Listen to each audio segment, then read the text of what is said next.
What's up, everybody? Welcome to That Wannabe Film Class, the show where we love movies. So each month we choose a theme, and our members bring one movie that fits that theme for us to talk about. Maybe it's a movie they love. Maybe it's a movie they have been dying to see. Maybe it's a movie they just find interesting. I'm Ben Bellevue, and today I am joined by the supervillain seducer herself, Chloe Naylor. That's me. That's a good name. I think we decided I'm glad that you last like week, it. though. Yeah, we Yes. did, yeah. I forgot. We had a whole conversation. Listen, I went out and got hammered that night. I don't remember anything. That is very fair. You also don't have to listen to the podcast over and over through the process of editing. That's also true. I listened to it as we're recording, and that's it. Mm-hmm. I feel like I definitely, when I wasn't the editor, shout out to Christian, who did the editing originally, I definitely didn't remember what we talked about nearly as much. And now, because I am editing, I have this drilled into my brain. Nice. Don't you love the sound of your own voice? No.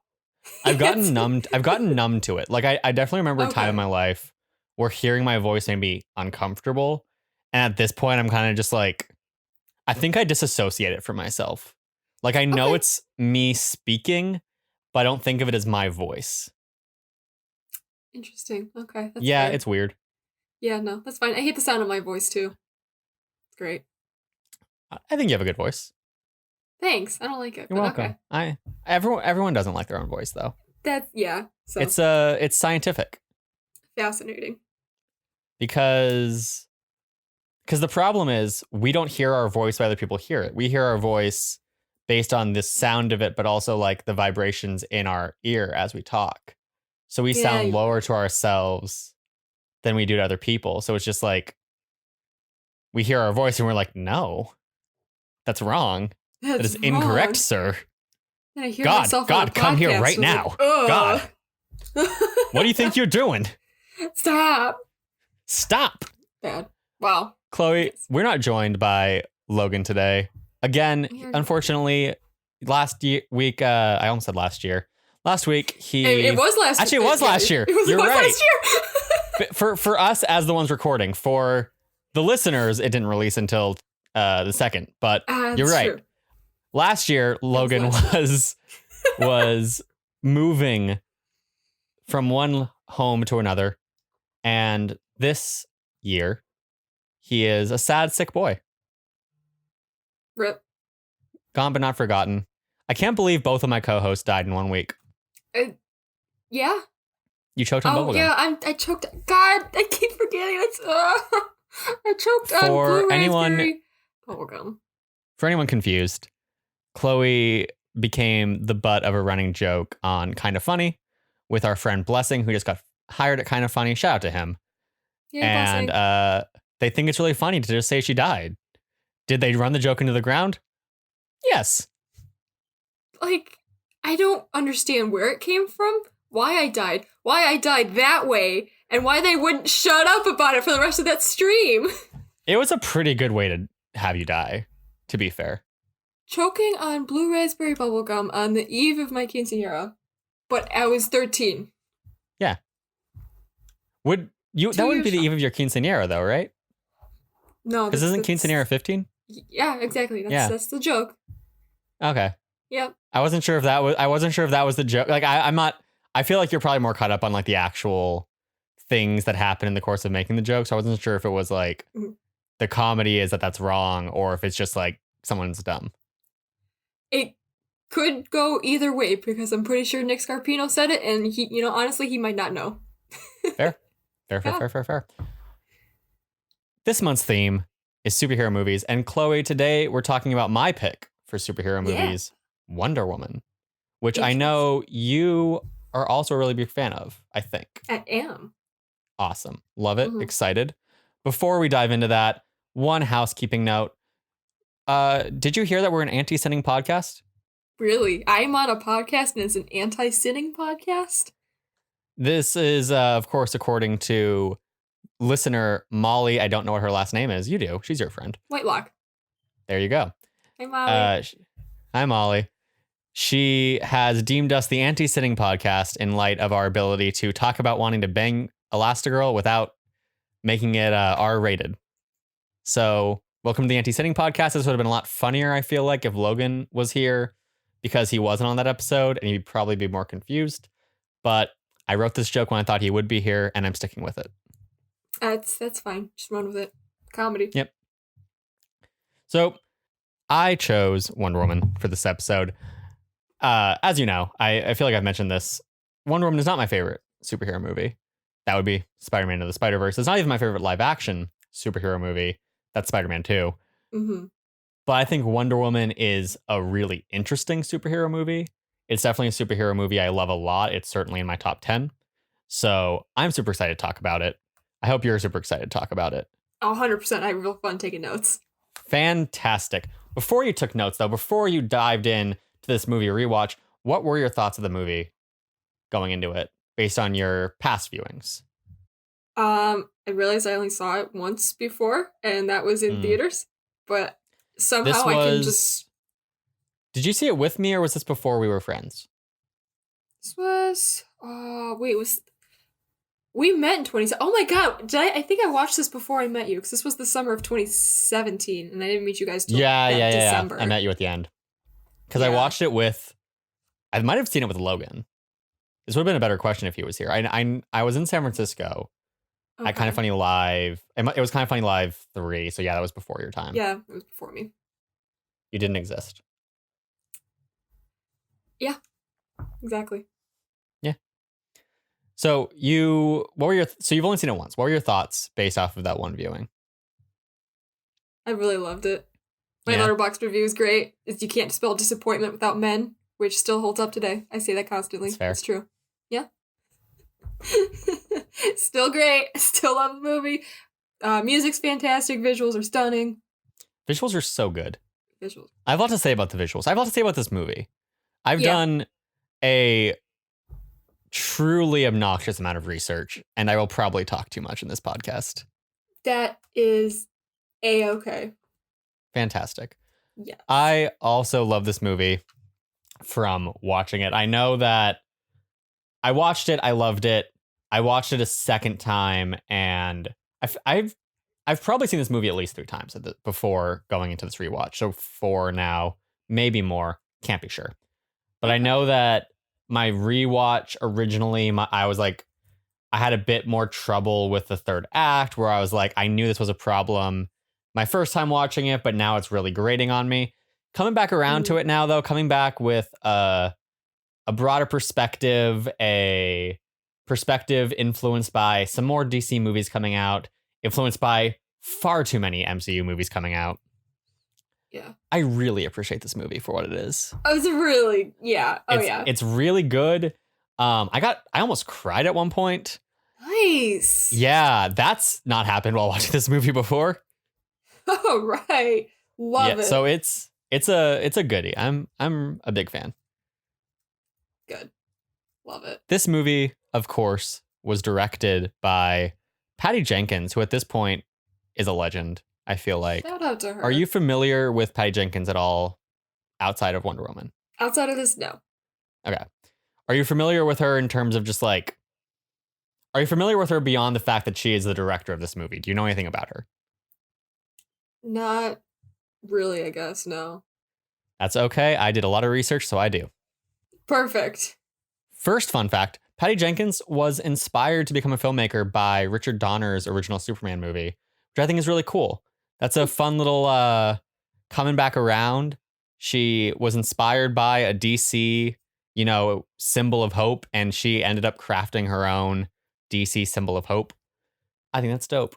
And honestly, symbol of hope for the DCEU, since it's the best one. Oh God, yes. It not only is it the best one, it was the only good one when it came out. Yeah. I mean, like, I will again say that I think Man of Steel is okay and was hurt by Batman v Superman, but like, because I rewatched Man of Steel right before Batman v Superman came out, and I didn't like it the first time, and the second time I was like, this is decent. Okay. Batman v Superman could like make it work better by continuing his story, and then it fucked over the story of Superman, Clark Kent, and I was like, oh wow, you kind of just made your movie worse. Oh, okay. Oh my God, Superman's Clark Kent. Whoa, spoilers, dude. Actually, his name is Kal-El. Clark Kent is just his human name. He's not a human? Crazy. I should add that that's a joke because I don't need anybody explaining Superman to me. Thank you. Well, you see, he comes from this planet Krypton. I will kill you. Now let me go into the entire backstory of the Krypton TV show. You see, I've never seen that show. I have nothing to say. Okay, thank God. I could not tell you anything about the show if I wanted to. So Patty Jenkins was inspired by Donner Superman. She ended up working as a second AC for 10 years, from like when she was 20 to when she was 30. Do you know what a second AC is? No, I don't. Second AC stands for second assistant camera. It basically means you have your cinematographer, you have your first AC, who's first assistant camera, and then you have your second AC.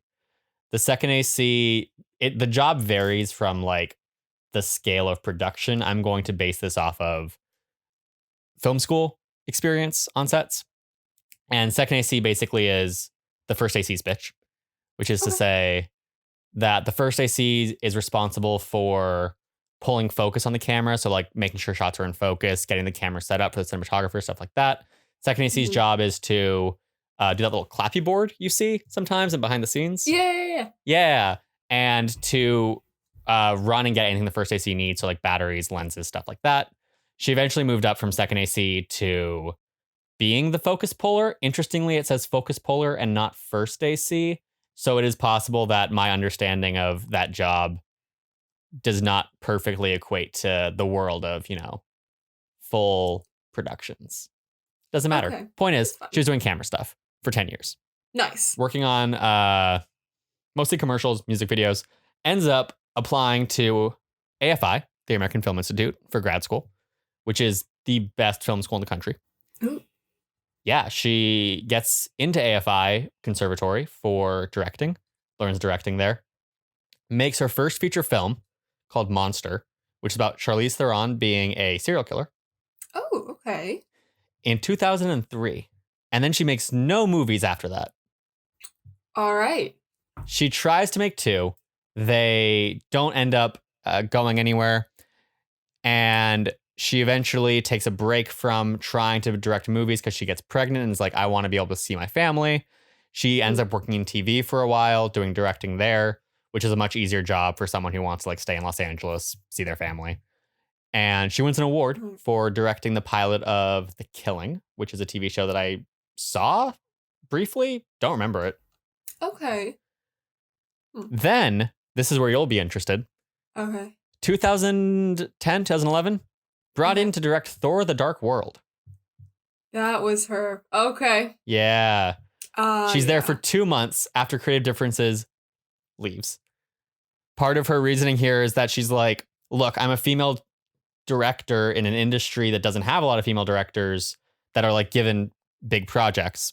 Not that they don't exist. They do exist, give women jobs. But she's like, the reality is, she didn't think that The Dark World was going in a direction that was good. And she was like, if a man does this and fails, it won't be that big of a deal. Even if it's like not his fault. If a woman does this and it fails, it doesn't matter if it's actually my fault or not. It'll then be pointed at as like, oh, look at this. Women shouldn't be directing these kind of movies. So she bailed before that could happen, which is, smart, sad. Yeah. Yeah. Because I know Natalie Portman was not happy about that. No. So after The Dark World, she was attached to one other movie about a female assassin around 2014. That didn't pan out.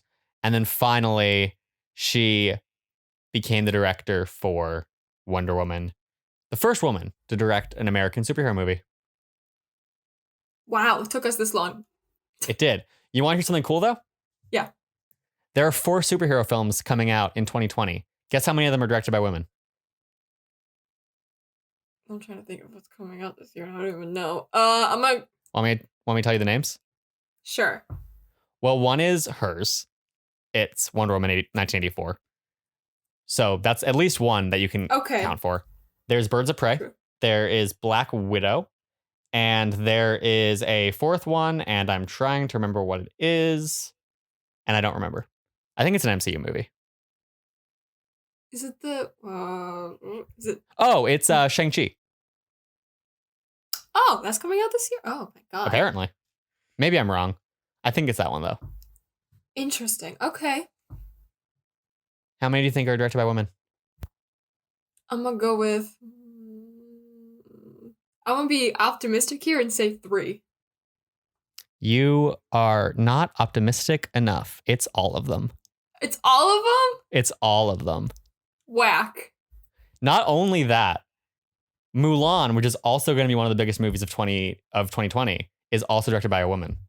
This is a big year for female directors. Nice. Oh, I love that for us. Cool. Obviously, this does not mean that Hollywood is like, solved.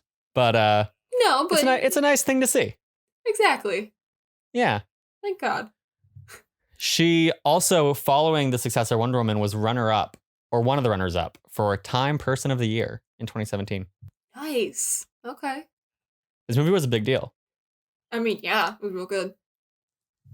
The writer for Wonder Woman 1984, or not 1984, what am I talking about? The writer for this Wonder Woman is Alan Heinberg, who wrote for Grey's Anatomy movies. He also wrote for the Grey's Anatomy TV show, for Scandal, for the OC. He's most well known, at least within the circle that would be interested in why he should write for a superhero movie, for writing the Young Avengers comic book, which is very good. Most notable for one of the first representations of a gay relationship in Marvel Comics. And a good one. Wicked and Hulkling. Wow. Mm-hmm. It was also had a story credit by Zack Snyder and another person, but I accidentally deleted his name off this document, so I don't remember who he is. Good job. Okay. All right. So it's written by Alan Heinberg, story by Zack Snyder, Alan Heinberg, and Mysterious Third Man. Perfect. Patty Jenkins, however, will be the writer for the sequel. Is the writer for the sequel. Which I'm hyped for. I'm super hyped for it. I'm listening to the trailer music constantly. It's amazing. I rewatched the trailer. First of all, that music is phenomenal.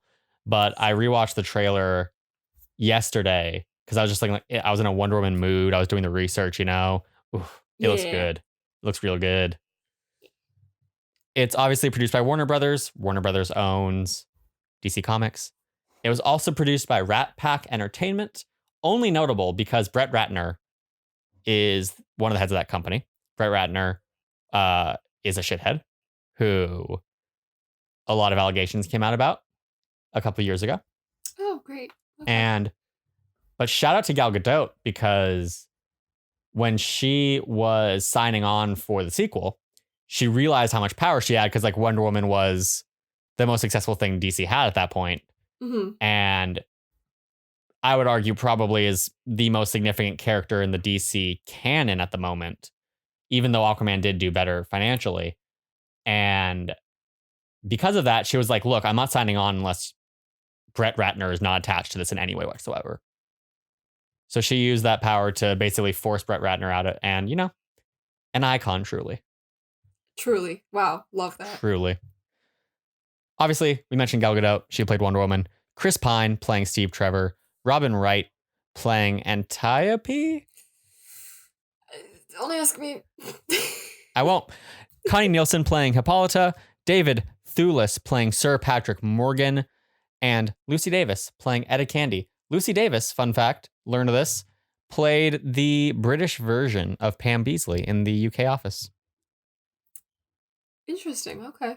Yeah. Huh. She was young Martin Freeman's love interest. Fascinating. The UK is so small and so weird. A little bit, yeah. A little bit. Just a Chloe, little bit. Yes. With all this said, yes. What happens in this movie? Oh boy, Ben. So we start off in the far off year of today. We're in Paris, which the French, the worst. Diana receives a package from Wayne Enterprises, and she's like, ooh, what's this? A picture of me and a bunch of dudes? And it's like freeze frame. I bet you're wondering how I got here. Hold on, started before the recorded history of mankind. So, okay, cool. Flashback. It's like Zeus created the Amazonian women warriors to protect mankind. And when Ares became jealous of the humans, which, like, I mean, why? But, like, okay. He tried to destroy them. Gods fought against him, and he killed them all, which I don't remember that happening in Percy Jackson, but okay. So before he died, what? Percy Jackson is, as we all know, a secret sequel to this. So maybe that doesn't make Yeah, any you're sense. I don't know right. what I'm saying. Yeah, no, it's all No. connected. But I do really like how they tell this exposition through the like painting style. Oh my god, it's so pretty. Yes. I'm going to dub that artsposition. All right. It's like how Game of Thrones had sexposition, but it's less annoying. Yeah, that's Yeah. definitely way less annoying.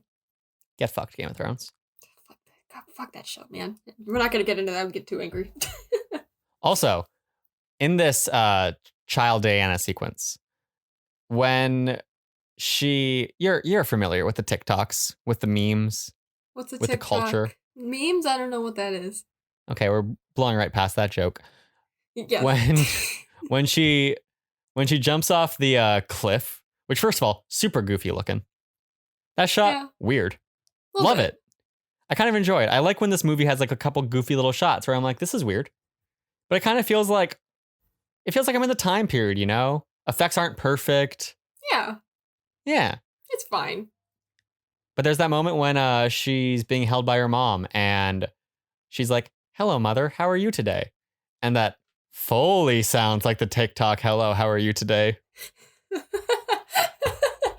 god, you're To right. the point that I looked it up to see if that was the To origin. see if that was the. Oh my god. Oh, you're right. Hello, Hello, how are you today? Oh my god. Great. Hello, how are you today? Amazing. Wonderful. Wonderful. Ha ha ha. The movie never makes that joke, so I'm going to make it incessantly.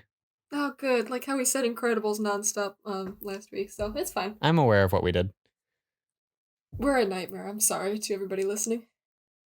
I really like the Themyscira part of the story, especially this early part of it, is not super engaging, but I love the tone and the visuals of it all.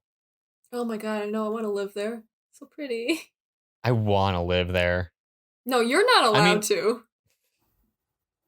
I mean, that's true theoretically in a world where it actually is Themyscira, but it is a real island. I guess, yeah. Anyways. Oh, I'm still in the flashback. Because before he died, Zeus used the last of his strength to hurt Ares real bad, gave the Amazons a hidden island, Themyscira, and a weapon called the God Killer to stop Ares when he eventually returned. Cool! Yay! Which God Killer? Fantastic name. That's sick as hell. It is. Real cool. So, we meet little baby Diana, and she's, troublemaker. She wants to get trained how to fight and all that. And, like, her mother, Hippolyta, right? That's how you say her name. Hippolyta, yeah. Awesome. She, initially, refuses her to be trained, but, of course, kids don't like to listen. So she finally gives in to have her be trained by the one and only Robin, right? Mm. And I only wrote Robin, right? Because I don't know how to say her character's name. Cool. Yeah. Antiope? Antiope? Sounds right. I think so. Yeah. Sure. Okay. Anyways. It's fine. They say things in that weird accent, so I can say... True. Yeah. Yeah. Fair enough. Not that Gal Gadot's accent is weird, but everyone attempting a Gal Gadot accent is kind of weird. It's weird, yes. Yeah. She can be trained, but she has to be trained more rigorously than anyone else on the island. Awesome. Sick. So flash forward a couple training montages. Diana's older. She discovers she has these crazy wrist powers. And of course, when you discover you have powers, the first thing you do is look around at all the stunned faces and the people you almost hurt, and then run off as everyone calls your name. Cool. Do they do anything in this town besides train for combat? In this town? In this island society? No, that's all they do. They just, I want so Patty Jenkins has talked about the idea of doing an Amazon spinoff movie, TV show. I don't know what it would be specifically. Mm-hmm. I want this Amazon spinoff, but I don't want it to be about the Amazons, the warriors. I want it to be an Amazon spinoff about an Amazonian who really wants to be a painter. She doesn't feel like she fits in with the rest of the Amazonians. Okay. She's not like other Amazonians. She's not like other girls. Make it call it Little Amazonians. Second like Little Women. Pitch, call it the Real Housewives of Themyscira. Also good. Also good. So she's older. She's an adult now. She's older. She is an adult now. She's Gal Gadot. She's got it out. As she's looking out over this cliff of the gorgeous ocean, holy shit, it's perfect water. A plane appears out of fucking nowhere, crashes into the water, so Diana dives down, save the pilot. We got our Little Mermaid moment as we were introduced to Steve Trevor, the whitest name I've ever heard. Yeah. Yeah. It's pretty white. That shot of her standing over the water where it's like her silhouette through the water, though, dope. Real cool. Oh, yeah. Fantastic. Big fan of that. Of course, since Stevie Steve is a man and men ruin everything, he was being chased, and now there's a bunch of German soldiers entering the Mascara, which the hidden aspect of it kind of sucks if you can just accidentally wander right in, but whatever. I mean, you'd think it'd be like a barrier, right? Yes, but also I feel like when you're an island in the middle of the ocean, the water, the sea, whatever you want to call it, I don't actually know where Themyscira is located, but when you're an island, I feel like unseeable is still kind of valid. That's fair, I guess. It does raise a question on why Wonder Woman supposedly can't go back, though. Because I think they say that later, where they're like, you can't return, and I'm like, literally anyone can get in here. I know, like, you can. It's okay. Yeah, it's not hard. No, as these men prove. Anyway, so now the Amazon's got to fight off the baddies, and it's a really cool action scene. Like the part where Antiope like yells shield, and she gets launched up to behind the enemy soldiers, blast them with arrows. Oh my god, it's awesome. Also, when Antiope dies and Steve reacts to protect Diana, he shoots the one guy, and I'm like, cool, like Steve's helping. And then he like kind of does that casual shot at the guy beside him. That's sick. Yeah, it's real cool. I love that. Yeah. Love that shit. Good action scene. Not sure how I feel about the slow-mo. Could do without some of it, but it works occasionally. Like the Antiope shield thing, fantastic. That's fine. Dope. Yeah. Otherwise, Yeah. It's fine. It's DC. They gotta have some flaws, I guess. That's true. So yeah, unfortunately some of them die because guns, including Robin Wright, as she's protecting Diana, and it's really upsetting.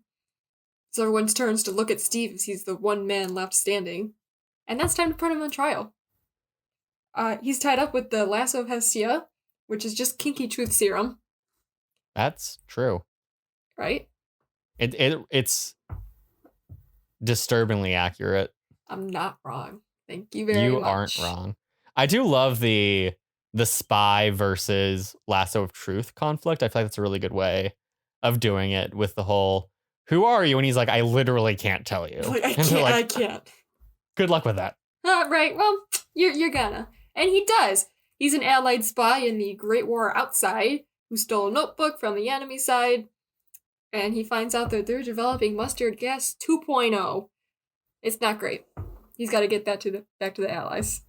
I like that this is a World War I setting instead of World War II. Yeah. I think it's more interesting. I have complaints with this movie in regards to that as well. But I do really like the idea that it's a war where it's a war with a lot more morally gray areas, but also that it's like World War II. World War II comes along, and I didn't live through World War II. I don't know the exact specifics of it, but World War II comes along, and I feel like there's probably this mentality of like, oh, another world war. Cool. So these are just like things now. But World War I came along, and there was that idea of like, this is the war to end all wars. Right. So I think that's a really cool mentality to come into this idea of Wonder Woman with, where it's like, no, like we're in the Great War, the war to end all wars, the war that will either never end or the war that will end them all. And it's like, that's just, World War I's more interesting than World War II is what I'm saying. And Hollywood has failed it. You're right. We have so many movies about World War II. We really do. And this is where we find out that you're actually a time traveler or whatever, or you're an immortal and you have lived through World War II. You accidentally let it slip, sorry. Fuck. Edit it out in post. No one heard that. No one heard that. Not at Vampires aren't real. I'm definitely not one. all. Right. After that, definitely. No, Robin Wright died. She died. It's sad. It is. It is sad. This is going about as well as the last podcast did. Yeah. Yeah. That's all right. Cool. We'll be broken by the end of it. It's fine. I'm gonna stop interrupting you. All good. Because we haven't even made it off the island yet. I know. So, okay. Diana believes that Ares is back and he's the cause of the war, so she agrees to go help Steve. She gathers the lasso, armor, and the Godkiller sword, and as she's sneaking out with this boy, her mom catches her. Uh-oh. But Hippolyta understands. She tells her that men don't deserve her, she's right, and lets her daughter go. So off Steve and Diana go on their little boat. They wake up in London. Gross. And then Diana calls it disgusting, and she's right. It is. She meets Steve's secretary when they go on a little shopping spree. And she's like, what the fuck is a secretary? And, she explains the concept. She's like, oh, where I'm come from, we call that slavery. Fantastic. Love it. I want to jump back for a couple scenes. I'm sorry. Yes. No, it's fine. But there's that fantastic scene where she learns how strong she is when she jumps and tries to climb the tower, and just damn, I can't believe Diana, Princess of Themyscira, God Killer, and Child of Zeus, called Peter Parker a punk bitch. Yeah, pretty much. She did. Love that for her. We also have the scene of Chris Pine in the water, in the bath. I want that bath. That bath looks nice. It does. It looks really nice. Also, Chris Pine, hot. 100%. I don't remember where I put him in my Chris ranking, but I think he's up there. I think he was your second. Makes sense. I know. Was Evans your first? No. Was Hemsworth your first? Maybe. This is chaos. Yeah, sure thing. Anyways. The point is, Chris Pine is he's up Pine there. worthy. Okay, anyways. Chris Pine, more like Chris Fine. Those are all the jokes I have. If only it was still Christmas time, you could make another Pine joke. That's true. But it's not. It's the New Year, so shut up. I like how a fish out of water she is when she gets to London. Yeah, it's cute. I'm a big fan of fish out of water stories. Yeah. But it can be handled really poorly. I'm only a fan if it's handled well. Otherwise, yeah, I'm a fan. I'm gonna be honest. I'm a fan regardless. But there's definitely there's the handled poorly where I'm I'm enjoying this, but this is stupid. And there's the handled well where I'm this is fantastic and I love you. Yeah. And Wonder Woman definitely hits the this is fantastic and I love you side of that that dichotomy. Okay, good. It is great. It is great. She gets made over. She does. She's how do women fight in this?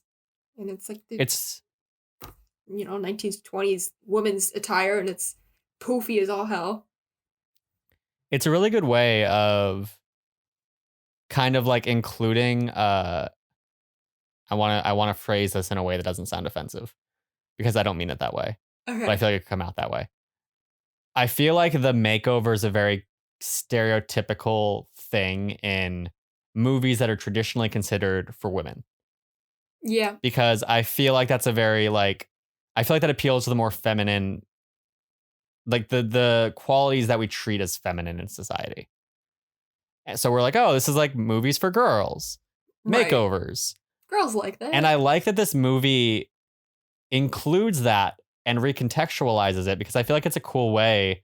Because I feel like it's so easy when you're making a superhero movie with, and obviously I'm a guy talking about this. I'm not the final say on this, but I feel like it's really easy when we're making movies with strong female characters to get so caught up in the idea of them being strong that essentially what we do is give them all the masculine traits and be look, they're strong. And that's not bad, but it also devalues the feminine traits, which I think is a problem in the way we handle that. Yeah. And so I like that this movie I think is really good at making Wonder Woman a character that is strong but also feminine. And I think this scene is a really cool way of doing it, where like you recontextualize this traditionally feminine stereotype in movies, but make it about her being, not making about her making her pretty, but making it about making her fit into society and also showing how she doesn't. And that's cool to me. Absolutely. Thank you for articulating that way better than I ever could. I try. Good on you. That's why you. I also thought about that a lot when I watched the scene. So I was like, I was forming that argument beforehand. Okay, that's fair. Because it's like that whole scene is one line in my notes. So cool. And then I think I got the scenes mixed up. Maybe, but do they get jumped in the alley next? You. I know. I'm so sorry. They get jumped in the alley. Okay, so I am right. We're good. They get jumped in the alley. She kicks ass, of course. She's introduced to the concept of cyanide and suicide. That's great. Okay, cool. Love it. We love experiencing death suddenly and rapidly in our life. Yeah, isn't it fantastic, guys? Right? So the pair finally make their way to the War Council, where they've been trying to go, where poor Professor Lupin with a mustache can't get a word in about an armistice, while the rest of these men act like present-day gamers when a girl gets on mic, because as soon as they notice Diana, they're like, a girl, woman, girl. Woman? Men are the same. It's true. Yeah. War never changes. You're right. You're right. So yada misogyny. Diana translates a notebook. The Germans plan on releasing this gas on the Western Front, and I am immediately transported back to sophomore year of high school and reading All Quiet on the Western Front. I hated it. So did I. I want to reread it. I think I'll like it now. I probably like the books I read in high school way more if I reread them, but yeah. I feel like All Quiet on the Western Front also suffers from the fact that high school and school in general at that time teaches World War I is like, look at America, we're the good guys. And All Quiet on the Western Front is, antithetical to that, because there really isn't a good guy or a bad guy in World War I, which is my problem with this movie. But I'm interested to go back and read that book without having the instinctive feeling of like, I don't want to sympathize with the enemy. Right. Yeah, exactly. Yeah. Good shit. So Steve is forbidden from acting on this information. He's like, well, all right, I'll take the L on that. And Diana's like, dude, what the fuck? And he leaves the room and he's like, okay, chill out. We're going. And we get my favorite Diana reaction. She's like, you mean you were lying? It's the line. It's the best line. I have that note too. I love it so much. You mean you were lying? And her face, it's great. I love her. The entire delivery is perfect. Gal Gadot's amazing. She's great. When she freezes and her face is just like, yeah. Love it. And that reminds me, I forgot to mention the baby part early when they first arrive in London. She's like, oh, baby! A baby! Oh my god, me too! Which is A, adorable, but also B, just such a good grasp of the fact that she's not from here. And she's never the rules seen of a baby Themyscira. Before. Yeah. Because I feel like it's easy to do fish out of water stuff where you do traditional things. You're like, oh, haha, like modern technology.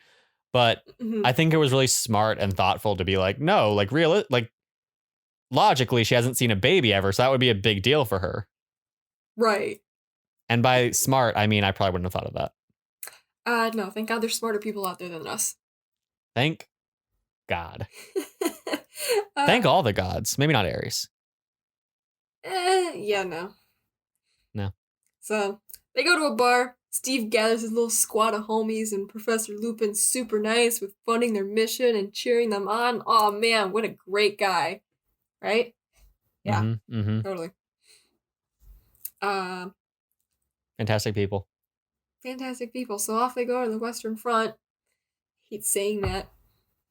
Get little dialogue scenes to campfire song, Yeah. All good. We meet the character whose name I didn't make note of who the team's names are, except for Charlie, because I made a note about him. But Uh-huh. I really like the American Indian representation. I appreciate that. I like that too. Yeah. She like kind of finds out like, oh, everything's kind of gray morality. He's like, yeah, this dude took my land. Points at the white man in the room. This dude like, specifically. Okay. Yeah, this dude specifically. I mean, it's Mr. Steve Whitey Trevor White is with all the the white whitest men. name. Steve Trevor. Yes, he embodies That's all true. white men now. That is valid. Thank you. I'm skipping some dialogue moments here because I want to talk about one of the greatest moments in cinematic history. It's one of the best scenes in any superhero movie. It's for so sure. good. As Diana climbs out of the trenches and goes alone through no man's land, deflecting bullets, taking the enemy trench, doing really other cool badass stuff, doing the same shield maneuver to take out a sniper and liberating that town. Holy shit. I just kind of blew through that, but yes. I think that's fair.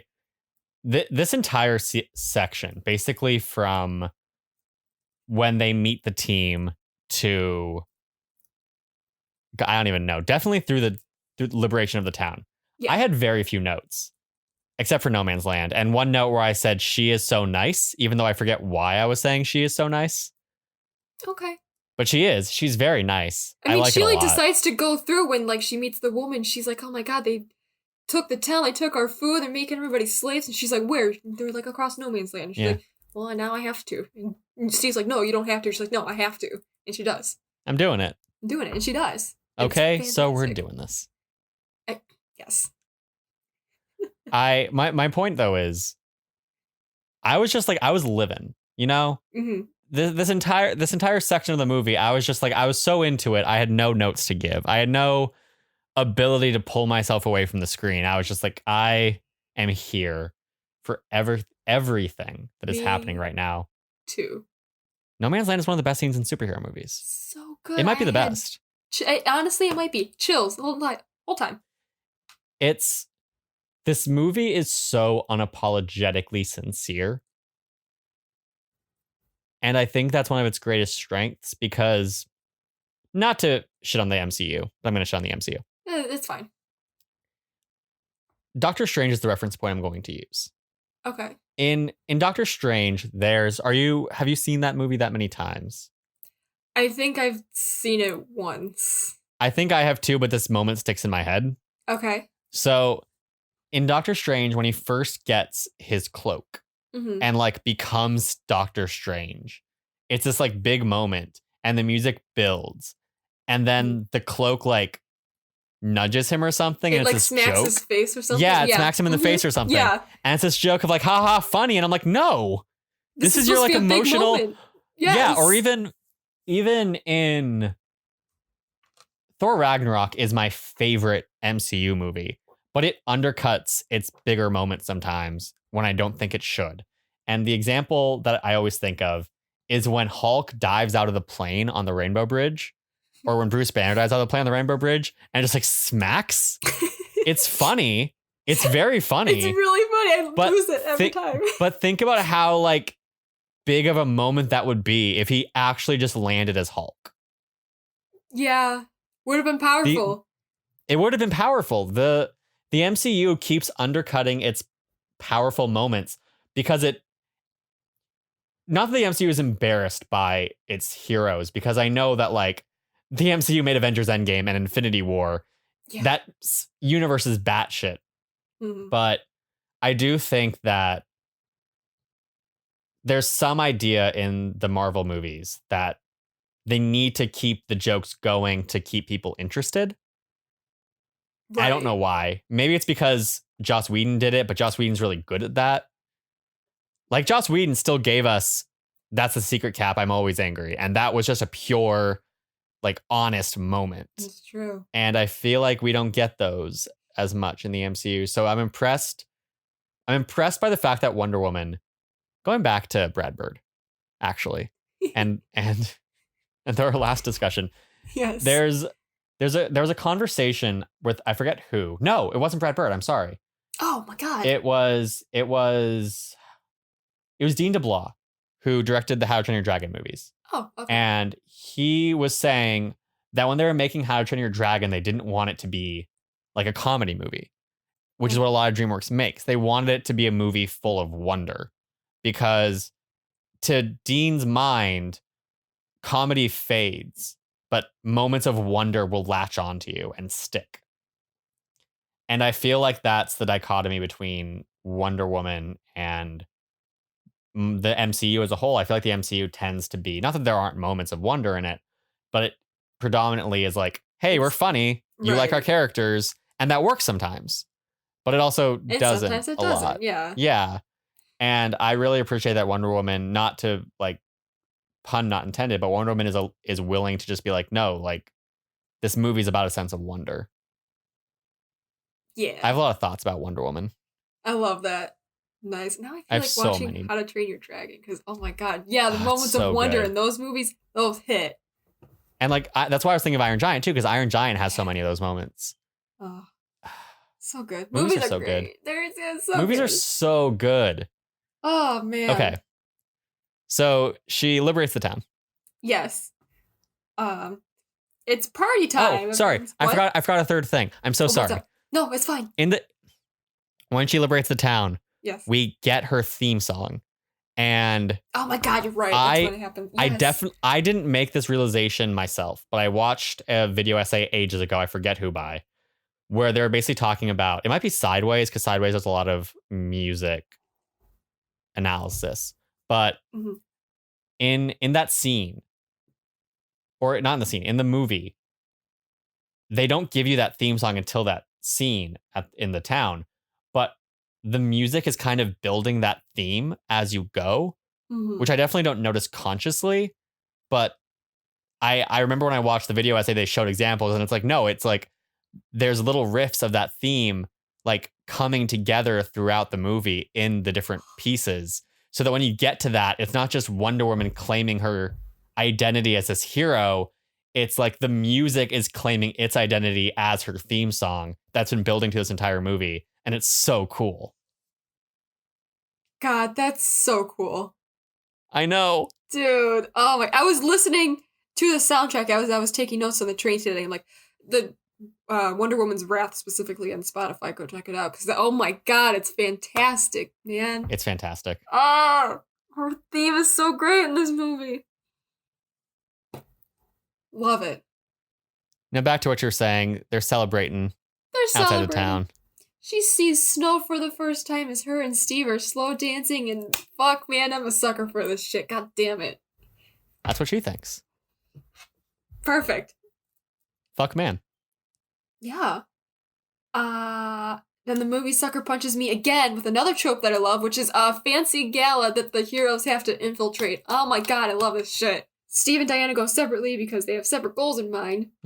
And while Steve is macking on the poison lady to get on her good side, Diana shows up and completely annihilates everyone in the room with this gorgeous blue dress that she stole and the God Killer sword as an accessory. Like, bro, I want to pull that off.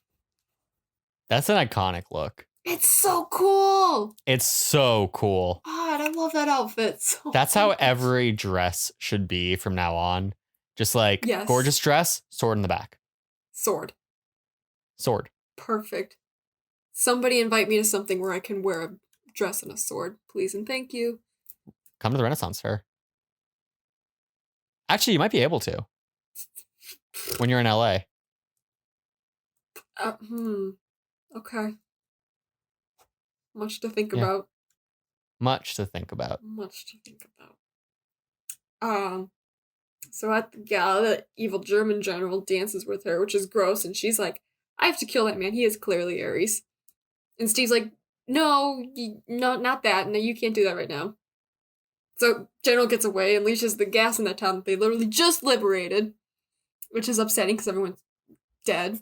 Yeah. Diana's like, I could have stopped this. Why didn't you let me stop this to Steve? And he's like, you know. So she's upset and goes off on her own to the base to stop Mr. General and the planes he's been loading up to unleash the gas on London. We get the iconic orange gas that the marketing was very obsessed with. Oh yeah, I mean it's fantastic. It is. And you see that again in like Blade Runner 2049. It's like, okay, yeah, I see. True. Yeah, it's very pretty. Blue and orange is a good color combo. Bit It overused, really but is. good. It's fine. It's still good. um, so she fights with the general dude, and I should add that throughout the whole movie, he's been huffing mad drugs, which supposedly makes him stronger, but she wipes the floor with him anyways.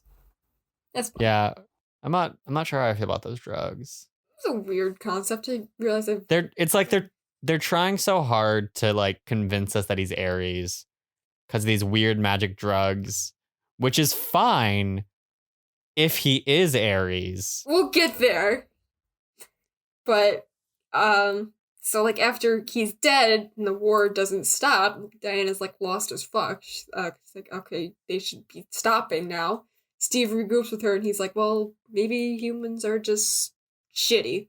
But she's in full crisis breakdown mode and he's like, okay, you do that, I'll be right back. I gotta cut the cheese, stop this gas.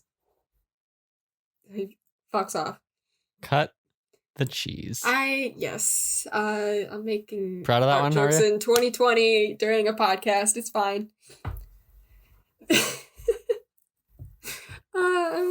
Yeah. Anyways, suddenly Professor Lupin is there, and I'm like, dude, this isn't actually Harry Potter. You can't just show up like this. And he's like, shit, you're right. I'm actually Aries, and yeah, with that mustache, yeah, he is. He is Aries with that mustache. This whole time he's just been whispering in the right people's ears and giving them slight nudges, but overall humans are just really shitty. And she's like, yeah, no, I have to. Well, clearly I'll stop you, and this will be over. He breaks the sword; it just disintegrates, and he tells her that the sword wasn't the god killer. She is. She's the daughter of Zeus, so yes. Oh my god, that's really cool concept. Love that name. mythology's fun. It's really fun. I love mythology. Mythology's so fun. I love it. Ah, God. Oh, she ties him up with the lasso, and he like urges her, he's like, just join me. Kill all these humans. We'll restore the Earth to the paradise it used to be. You know, it'll be fine. She's like, well, no. And then they fight. And then he finally, thank God, puts on some sick-looking armor made of like the shrapnel of metal around from the explosions around them. But I can still see the mustache, so it's not perfect, but better than before. So whatever. Is it better than before? I don't like it.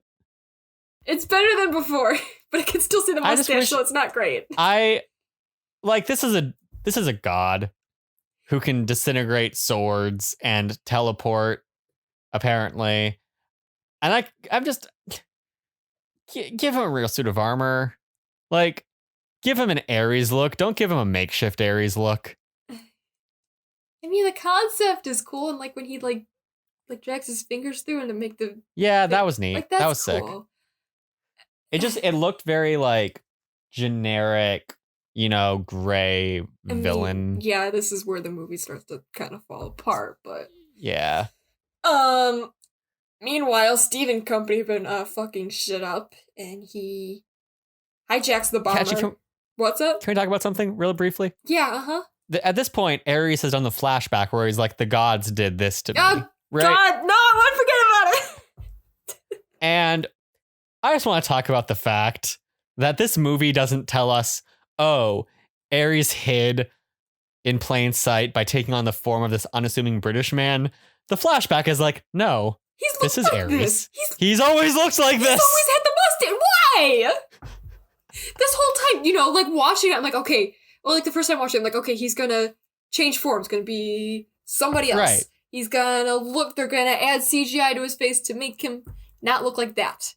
Or even if he did look like that, I assumed the flashback at least would be like, no, this isn't his original appearance. Right, like he has a different form because he's a fucking god. He's the god of war, but yeah, he looks like a little tiny skinny British man. Why? I hate it.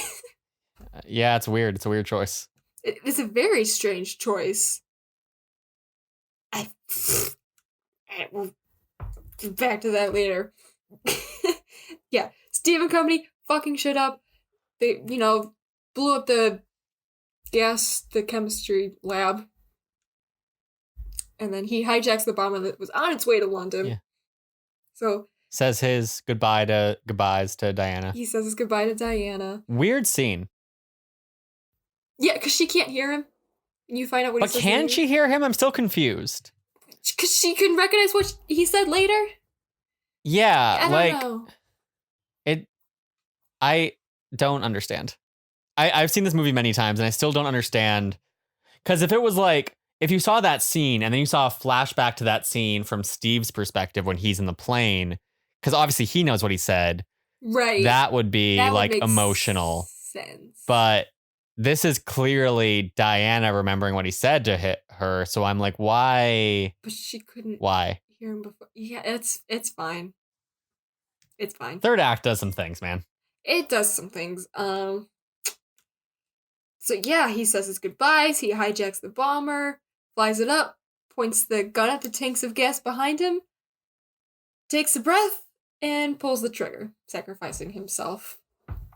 Rip Steve. Rip Steve. Yet another superhero movie where a guy named Steve flies an enemy plane away and never sees the love of his life ever again. God, you're right. I'd forgotten about that comparison. Like, Yeah. I immediately made that comparison when I watched the movie, but I've become so used to it now that it doesn't occur to me anymore. I remembered that one. It is quite similar. It's very similar. Yeah. I think German plane too. Yeah, it's everything. Diana loses her shit. Yeah, she helplessly watches the explosion from the ground and she loses it. And Ares like tries turning her rage and grief against humans again. He's like, hey, kill the poison lady, you know? I love Return of the Jedi. Don't talk about Star Wars here. Okay. Thank you. Nothing but respect. So he asked her to kill Miss Poison Lady, but Diana's like, no, that's not how I win. Not by killing what we hate, but saving what we love. Don't talk about Star Wars here. I know. Fine. Never speak of it again. So, The Last Jedi is the best Star Wars movie. Shut the fuck up! No. Anyways, Ares takes a massive L and actually dies this time. Cool. And of course, killing Ares actually does end the war. Okay, sure. Yeah, well, I mean, it's weird, because on one hand, the war is already ending. True.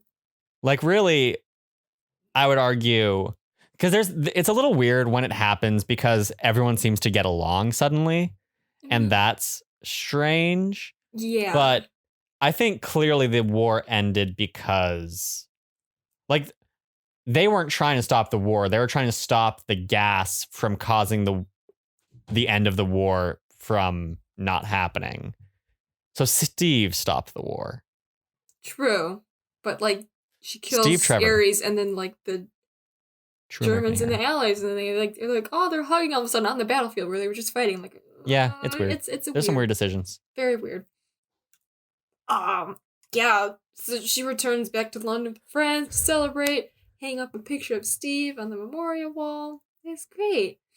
And I started to cry. yeah, it's a little emotional, you know? The photo of young Steve made me near tears. Interesting. Okay. Yeah. That's fair. It got to me. I think it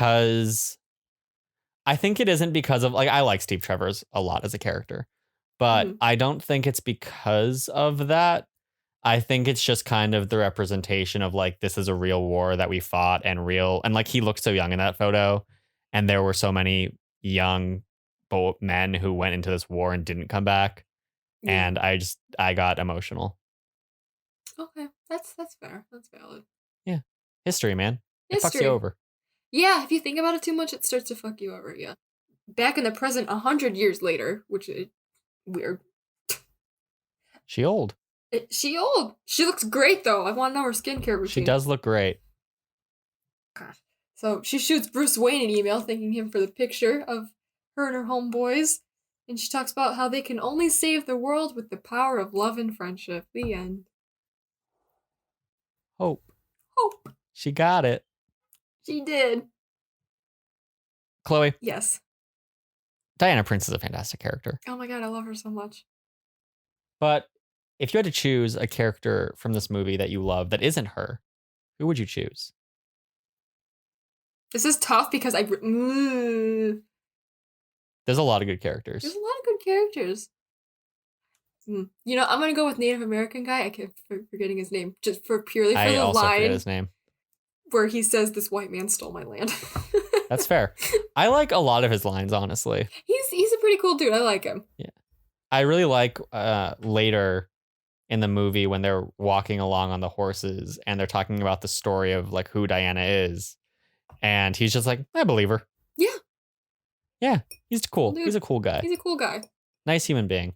He was definitely one of my considerations for favorite non-protagonist character. Okay. I also thought about Etta Candy, who I love a lot. Mm-hmm. I'm very sad that she's definitely dead in the next movie. Yeah, she's not coming back. I think I have to give it to Steve Trevor, though. I think he's a very good character. I love Chris Pine. I think he has a fun dynamic with Diana. He has some funny lines. Yeah, he's good. He's dope. His sacrifice is a good sacrifice, too. It is a good sacrifice. That's a good sacrificial moment. Absolutely. I like how he stops for a moment before he actually pulls the trigger. He doesn't just like turn around and shoot it and that's it. Yeah. He like, yeah. It plays really well. It does.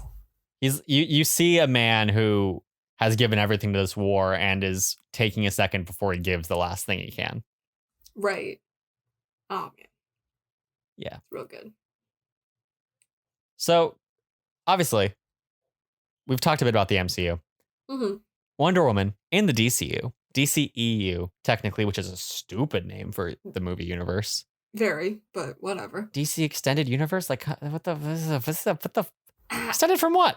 I don't know. Just call it the DCU. I don't know. Yeah. I think they just want to sound like the MCU. I guess. Could have But it's still stupid. been the Dark Universe and call it Dooku. That was a dumb concept. Boy, there was a lot of jokes happening and that was layered.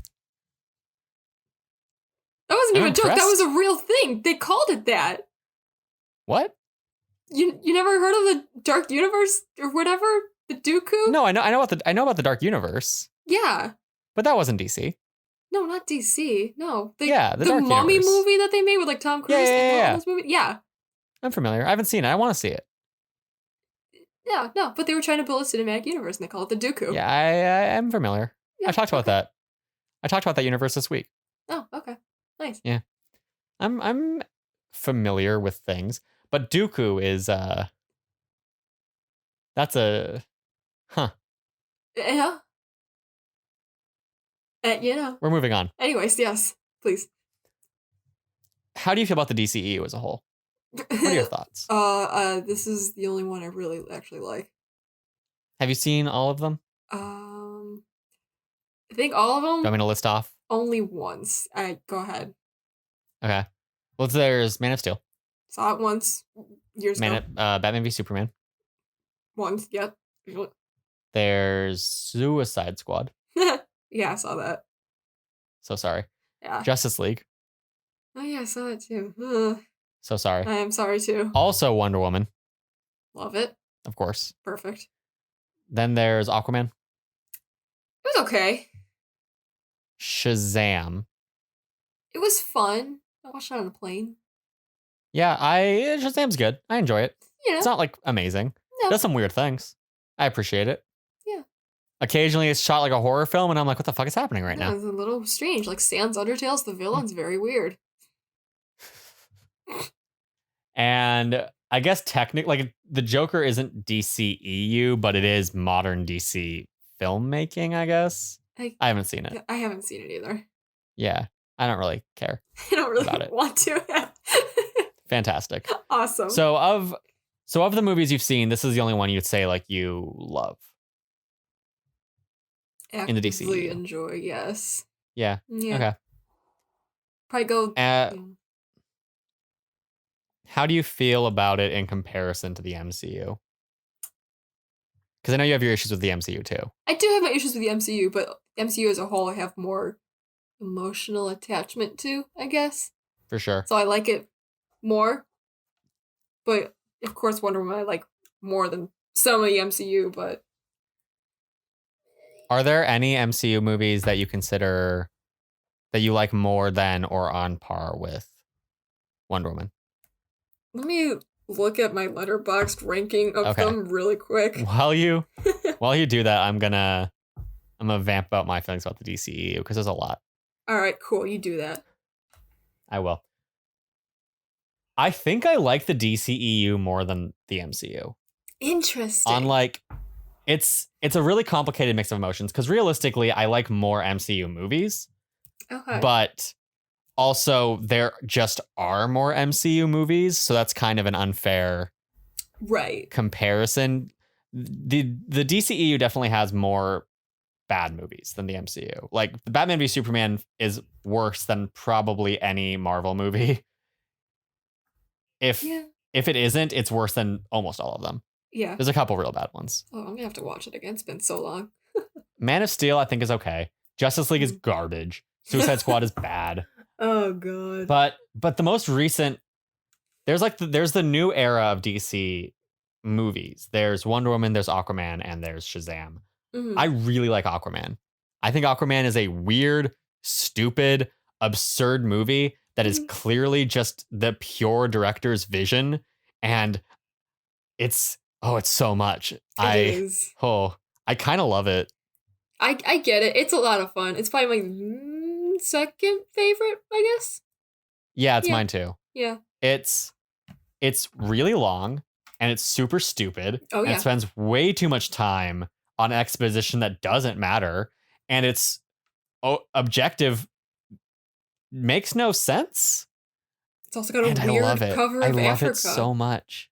That's true. Very strange. It's such a weird movie, and like it is very strange. Yes. When we're talking about MCU movies, like so many MCU movies feel really similar, and I really appreciate. First of all, I appreciate how visually gorgeous Aquaman is, because it is visually gorgeous, and I just appreciate that it's trying something different. And it's weird, and like, yeah, it's not perfect, and I'd love to see an Aquaman movie that I do think is like a genuinely amazing movie that like continues what we've been given, but it's different.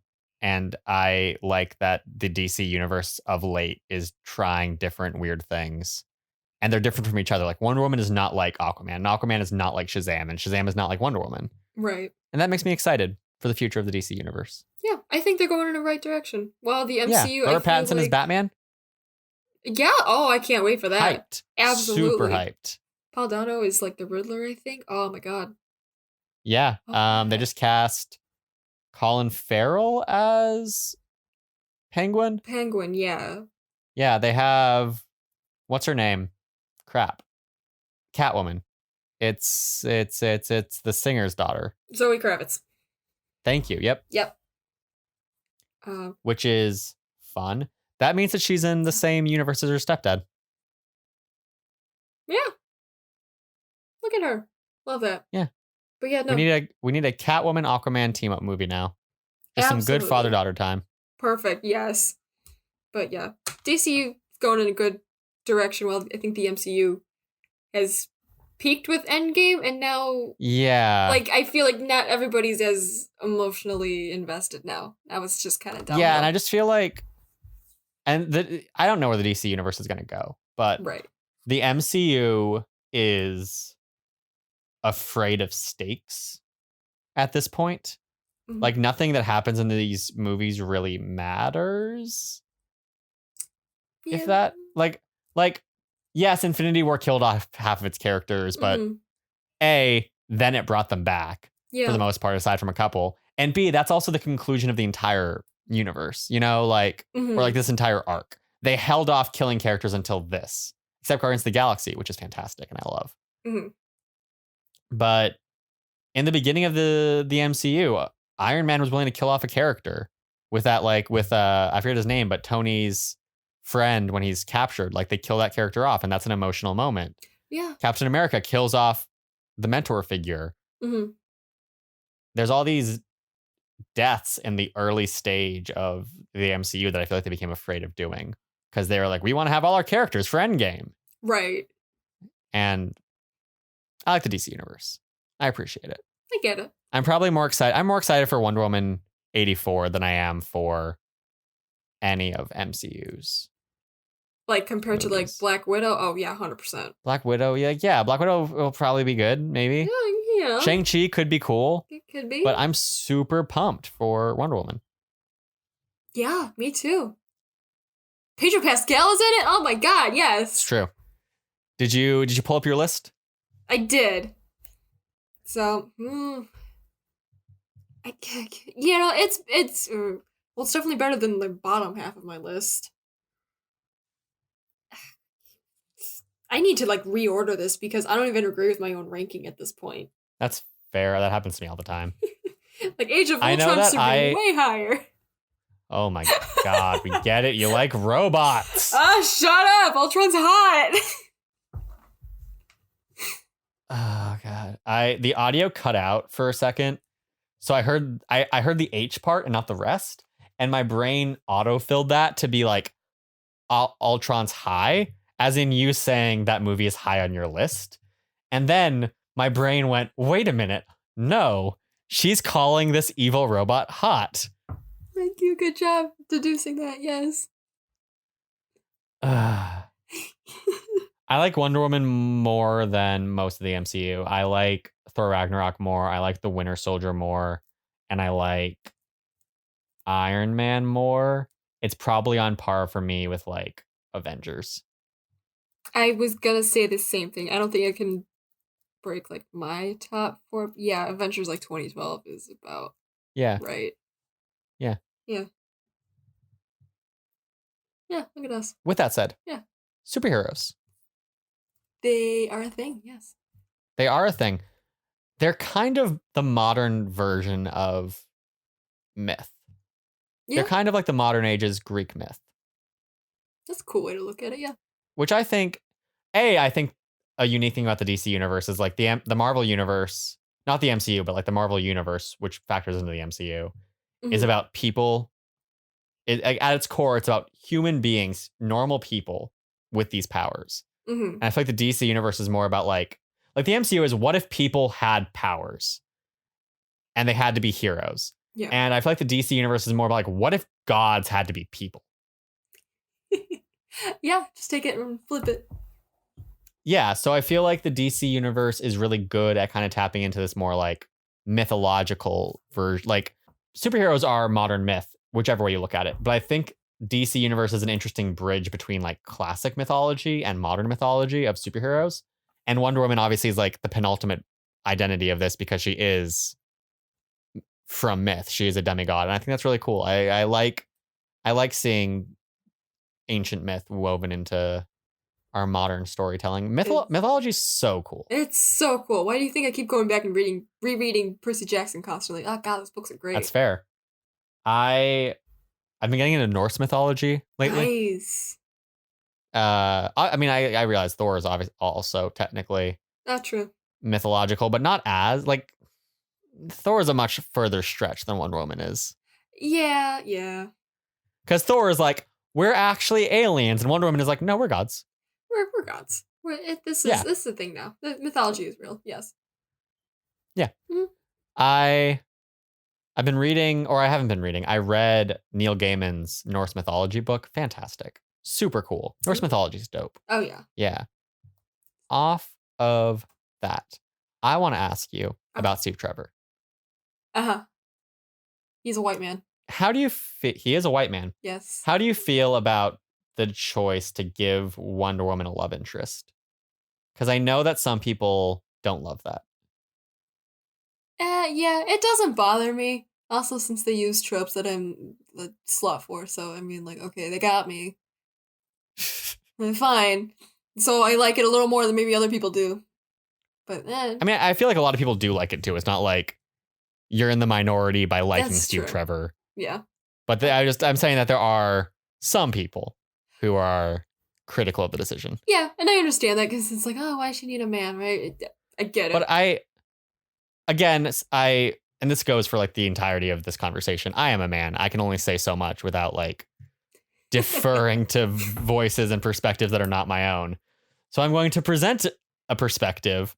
I'm not saying that I'm right, but I do feel like it's also kind of unfair to be like, oh yeah, male characters can be strong and heroic and have love interests.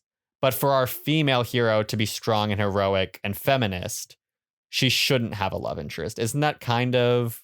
It seems kind of like... It's unfair? Yeah, in a way. Yeah. And it's not like Steve Trevor's given all the tropes that female love interests are typically given in. That's true.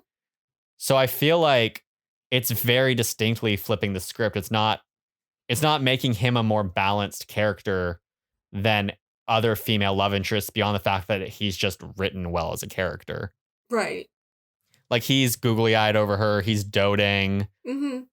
It's good. I understand that them hooking up is sudden. I'm not sure how I feel about that. Yeah, like, okay, there could have been more build up. But... Yeah. But in terms of the general, like, she falls in love with this guy and he falls in love with her thing, like, personally, I'm fine with it. Obviously, I'm not the final say. I did do a lot of reading on, like, the feminism of this movie from both perspectives. And I just feel like it's a weird, problematic thing in reverse to be like, oh, she has to do everything by herself. Because then female characters can't be characters. They have to be like perfect symbols of... Right. Yeah, of everything feminism is. Counterintuitive and that to seems, what we're trying to do. Yeah. Yeah. These are my feelings. Yeah. That's perfectly valid. And I agree. And I like Steve Trevor as a character. White man likes a white man. Terrible. Should have known. And realistically, she needs someone to like introduce her to the world. Right. She can't just go off alone. Yeah. Fish out of water alone. And trope doesn't work as well, but yeah. No. On further topic of feminism and representation of women and everything, because this is this is the first female superhero movie that was successful. It's woman. Yeah. Yeah. Until this, I can only think of 2 female-led superhero movies until Wonder Woman, and they both tanked. Is one of them like Catwoman? Catwoman is one. Elektra is the other. Oh God. Okay. Both were bad. Both are real bad. Both are real bad. Really bad. But there was a lot of discussion. There's a lot of discussion about this movie and whether it was feminist or not feminist overall. A big point of contention in regard to that was her costume, which leads me to my question. How do you feel about her costume? It's great. I want to wear it. It's really cool. It is really cool. I guess it's like, it's revealing. You can see her thighs or whatever, but I don't know. She looks like in the comics. It's fine. Like in the comics, there was a point when they tried giving her pants and everything because they wanted to try and like modernize her. They gave her a jacket at one point. Right. They had a TV. She was almost a TV show. She was? In like 2011. Yeah. And they gave her pants in that. Have you seen photos from this TV show? Possibly. There's an outfit. The costume looks real bad. Ew. Jeez. It looks like a costume you would buy at Party City. Oh, okay. That's great. Want me to send you a photo? Please do. I will drop it in the chat right now. Much. For anyone who's listening, just look up Wonder Woman TV show, Wonder Woman Adrienne Palicki. Palak. I don't know how to say her name. But I like her as an actress. She's great. She's in Agents of S.H.I.E.L.D. later on. She's a good action actress. She's cool. This movie or this TV show did not get past the pilot stage. The costume looks awful. And apparently the representation of Wonder Woman was problematic. I think she cried like 3 times in the pilot, according to what I've read. Oh, God. Yeah, just like cried in her room because she was sad about life. That's... Because women cry all the time, constantly, I shed tears on a daily basis. But it's okay. This TV show failed so that Wonder Woman 2017 could soar. That's fine. We have to make our sacrifices. Mm-hmm. So you're pro the costume. Yeah, I think it's dope. I agree with you. I understand the complaints about it. Like, not the complaints, but I understand the concerns. But I think I've heard a lot. I've read a lot of arguments on both sides. I'm not going to try and say that like I have the opinion, but I've also heard the counter argument to like it's revealing, which is, you know, Wonder Woman comes from a society where they don't sexualize skin. So it makes sense. It makes sense for her. That like that for it's not just that it makes sense for her, but it also makes sense that like it's a reclaiming of her body to say like, no, this is my outfit for fighting and combat, and it makes combat easier, and I'm not here to be sexualized. Exactly. And for the most part, the movie doesn't overly sexualize her, in my opinion. No, like there's no, a couple there's the one actor dude who calls her attractive a lot.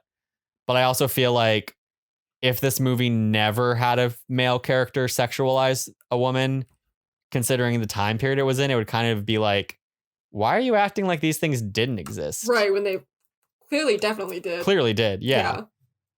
So yeah, it'd be weird if there were no comments about her, but there aren't a disgusting amount. Like, oh my god, look how hot she is, and there's no like gross ass or tit shots or whatever. It's great. Yeah. It's good. It's in my opinion, like it doesn't feel. James Cameron criticized the movie for the feminist representation of Wonder Woman. He was like, oh, you know, she wears these revealing clothes and she's like eye candy. And Patty Jenkins disagreed, and she said a whole thing where she's like, look, like, you're not a woman. You don't have, it's not your place to be like, this isn't a good representation of women. This isn't feminist. And also, and then some people were like, hey, James, I know you wrote a lot of strong female characters, but they also had a weird obsession with motherhood in every movie you made. So maybe you have your problems too, dude. I mean, yeah, a homie made Avatar where Zoe Saldana's half naked the entire time. It's true. But she's blue, but you know. Yeah. Black. And I feel like it's this, going back to what we were talking about earlier, I feel like Wonder Woman is a very good example of a movie that is a strong character, but also a feminine character. And I feel like James Cameron is coming at it from this very male view where he's like, he wants to be a feminist. He wants to be pro women, but his idea of being pro women is women need to be strong in the way that society is typically viewed strength, which is, you know, masculine. Yeah. And that's problematic in its own way. That is problematic. It's like, you're not like, you're valuing women theoretically, but you're devaluing a lot of qualities that are associated with them, and basically saying for you to have value, you need to behave according to the traditional male qualities. Not great. The world's fucking complicated. Yeah, it is, and it sucks. It does suck. It's not black and white, as Diana learned. Whoa. What are your 3 favorite scenes in this movie? 3 favorite scenes. Wait, where are they? I know the first one. I feel like we both have the same one. No Man's Land scene. No Man's Land scene. So good, man. How can I not list it? Good. So besides that. The boat scene when they're first leaving the mascara and going to London. God fucking damn it. Did I steal it from you? Yeah. She's like, I didn't have it, father. It was molded from clay and brought to life by Zeus. And he's like, that's cool. Neat. He just goes with it. I'm like, okay. Good on you, Stevie. I love Steve Trevor. He's great. He's great. The only reason I didn't pick him as my favorite character is because I knew you would. So, works out. Fair. Yeah. Third one, and I know you don't like it because you said this during the recap, but when she didn't hear him as he was saying goodbye, and he was like, I wish we had more time, that line kills me. I love that shit. The thing with that scene is I don't dislike the dialogue. I don't dislike the scene. No, it was just weird dislike it was weird. Yeah, no, I get it. If they just given me that scene without the version where she can't hear him. Yeah. And the thing is, I also like the version where she can't hear him. I think that's a cool, emotional, unique thing to do. Mm-hmm. It's just the way those two things play together where I'm like, what is happening right now? Yeah, the second part should have been from his perspective right before he died or something, you know. Mm-hmm. But either way, I still like it when you can hear him. Sure. Love the dialogue. Oh, God, gets me. I'm fine.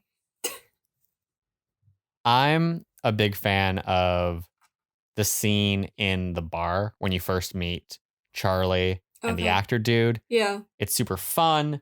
You have the whole like dialogue where she's like, I'm coming. And they're like, what? There's also the fun little dialogue where they're like using different languages back and forth. Mhm. I like the team. I really like the team. It's They're a all good great. team. Oh, yeah. Love squad Yeah. movies, you know? Yeah. Charlie, kind of useless, but he can sing. It's, you know, yeah, that's fine. You know, Yeah. you need a bard on your squad. It's fine. You too. Right? He's the bard. Yes. Wonder Woman 2017 respecting D&D law. Yes. Oh my God. This movie, as we keep saying with 2017, this movie came out in 2017, June to be exact. Actually, before I do this, Chloe, do you have any other thoughts about the movie in general? It is Anything you want to talk about? perfect 2/3 of a movie. That's fair. I respect that. Last third is the, Yeah. yeah. It's good really outweighs its bad. Oh yeah, 100%. I still love the movie overall. Yeah, like Clearly me the too. third Like act even is the weakest, but movie's fantastic. like I was watching the third act and I was like, this is bad, but I don't care. It's I know the lead up. It's fine. I can ignore it, and it's not even that bad. It's just the weakest part of the movie. For sure. It, as I said, came out June 2017. It competed with Captain Underpants coming out the same week as it. Okay. Also competed with, speaking of the devil, The Mummy, which came out about a week after it. And It Comes at Night and Cars 3. Cars 3 was the movie that eventually dethroned it from its top at the box office Thank God. title. It got 93% on Rotten Tomatoes, Fair. which is a very respectable number. It is. I'll take it. It made $821 million worldwide off of a $120 to $150 million budget. Big monies, big whammies. Big monies. Budgets can be a lie. So the estimate for what it actually made is more like 256 in gross profit because like budgets don't always factor in marketing. Sometimes they just lie about their budgets. A lot of details going into that. Okay. But the point is it still made a hefty sum of money for the studio. Fair. It's the third highest grossing DCEU so far movie. Oh, okay. Aquaman, highest grossing, cracked $1 billion. Okay. Don't know why, but did probably China. It did real well in China. Interesting. I mean, this came out. This is the next one after Wonder Woman, right? So like people are like, oh, maybe DC movies are good now, right? Justice League was the next after Wonder Woman. Never mind. I take it back. Yeah, We went and saw Aquaman after Justice League. Oh my God. I didn't see Justice League in theaters, which I think might be part of what helped. I did. I refused. I watched Justice League in my apartment when it was streaming for free, and I paid half attention because I tried paying attention, and I was like, I don't want to watch this. That was the smarter choice. It's $50 million below Batman v Superman, which like sounds like, oh, Batman v Superman beat it, but Batman v Superman was coming off of Man of Steel, which was decently received. Yeah. It definitely didn't have the criticism that Batman v Superman and Suicide Squad had. True. So Wonder Woman was coming off of a much weaker momentum. Fair. And also, it didn't have Batman and Superman in the movie for the first time ever. So obviously, Wonder Woman is the first time Wonder Woman's been on the big screen. Also, first superhero movie with a female lead that was like super successful. But still, Wonder Woman making that much money is much more notable. That's a success. Batman v Superman only making that much money, kind of disappointing. The projection for Batman v Superman was definitely like over $1 billion. Gotcha. Okay. Yeah. Man. This, of course, brings us to things you may not have known. Chloe? Ooh, I don't know many I already things, said so yes. that Jenkins is writer and producer on Wonder Woman 84, while she was only director on this one. I'm excited to see what she does. Oh, yeah. There was also a very tumultuous process of getting Wonder Woman to the screen. It was chaotic. You see, this movie started being in development in 1996. Oh my God. Yeah, they've been trying to make a Wonder Woman movie for a long time. Jesus Christ. Okay. And it still took the MCU until this fucking year. Wow. My God. So, in 96, there was talks with Ivan Reitman to direct it. Reitman known best for directing Ghostbusters and for his children, one of whom is an actress on some shows, and one of whom is Jason Reitman, who directs movies like Tully. Okay. He didn't end up doing it. In 2005, Joss Whedon was attached to direct a Wonder Woman movie. That didn't pan out. That I'm okay with that. Okay. Yeah, so am I. Yeah. It, as I mentioned, almost became a very bad TV show in 2011, starring Adrienne Palicki. After that crash and burned, Paul Feig pitched an action comedy version of it. Also didn't pan out. Good. Finally, they were looking at a woman who's Michelle McLaren, I believe her name is. I didn't write her first name in by accident, but her last name is definitely McLaren. I believe her first is Michelle. And she was attached briefly before leaving for creative differences. She's most known for TV directing, including Game of Thrones, Westworld, Breaking Bad, stuff like that. Okay, decent lineup. Yeah, but she didn't stick with the project for very long. She essentially did the same thing that Patty Jenkins did with Thor, The Dark World. Okay. Creative differences, split. Gotcha. Finally, after McLaren left, they brought on Patty Jenkins. In an interview, Gal Gadot said, "For a long time, people didn't know how to approach the story. When Patty and I had our creative conversations about the character, we realized that Diana can still be a normal woman, one with very high values, but still a woman. She can be sensitive, she is smart and independent and emotional, she can be confused, she can lose her confidence, she can have confidence, she is everything. She has a human heart." Oh. It's cute. That is cute. That's nice. How heartwarming. Yeah. It's interesting how much Wonder Woman has become this like symbol of hope. Because I feel like for so long that was Superman, and for so long, like when you thought of the DC big three, it was like Batman and Superman. Exactly, and then like Wonder Woman's there. And it's really interesting. I remember especially after Wonder Woman came out and everything was like very Wonder Woman at the time. And I still feel like it's the case now, maybe to a bit lesser of a degree. I feel like Wonder Woman is kind of like the crown of the big three now. Yeah, definitely, especially in the movies. Yeah. Yeah. Like it's really cool to see how big of a deal Wonder Woman is for the DC universe now. Oh, it's great. Love that for them. Finally getting a good movie. And it's Wonder Woman. It's kind of funny because I know. Because the MCU, the biggest movie, the biggest characters Marvel has is Fantastic Four, Hulk, Spider-Man.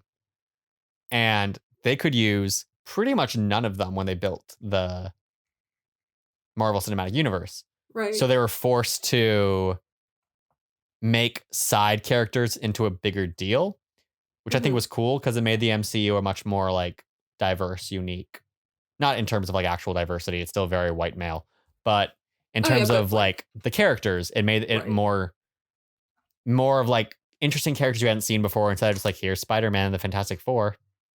Cool. Here's like Iron Man. And the X-Men. Yeah. Right? Yeah.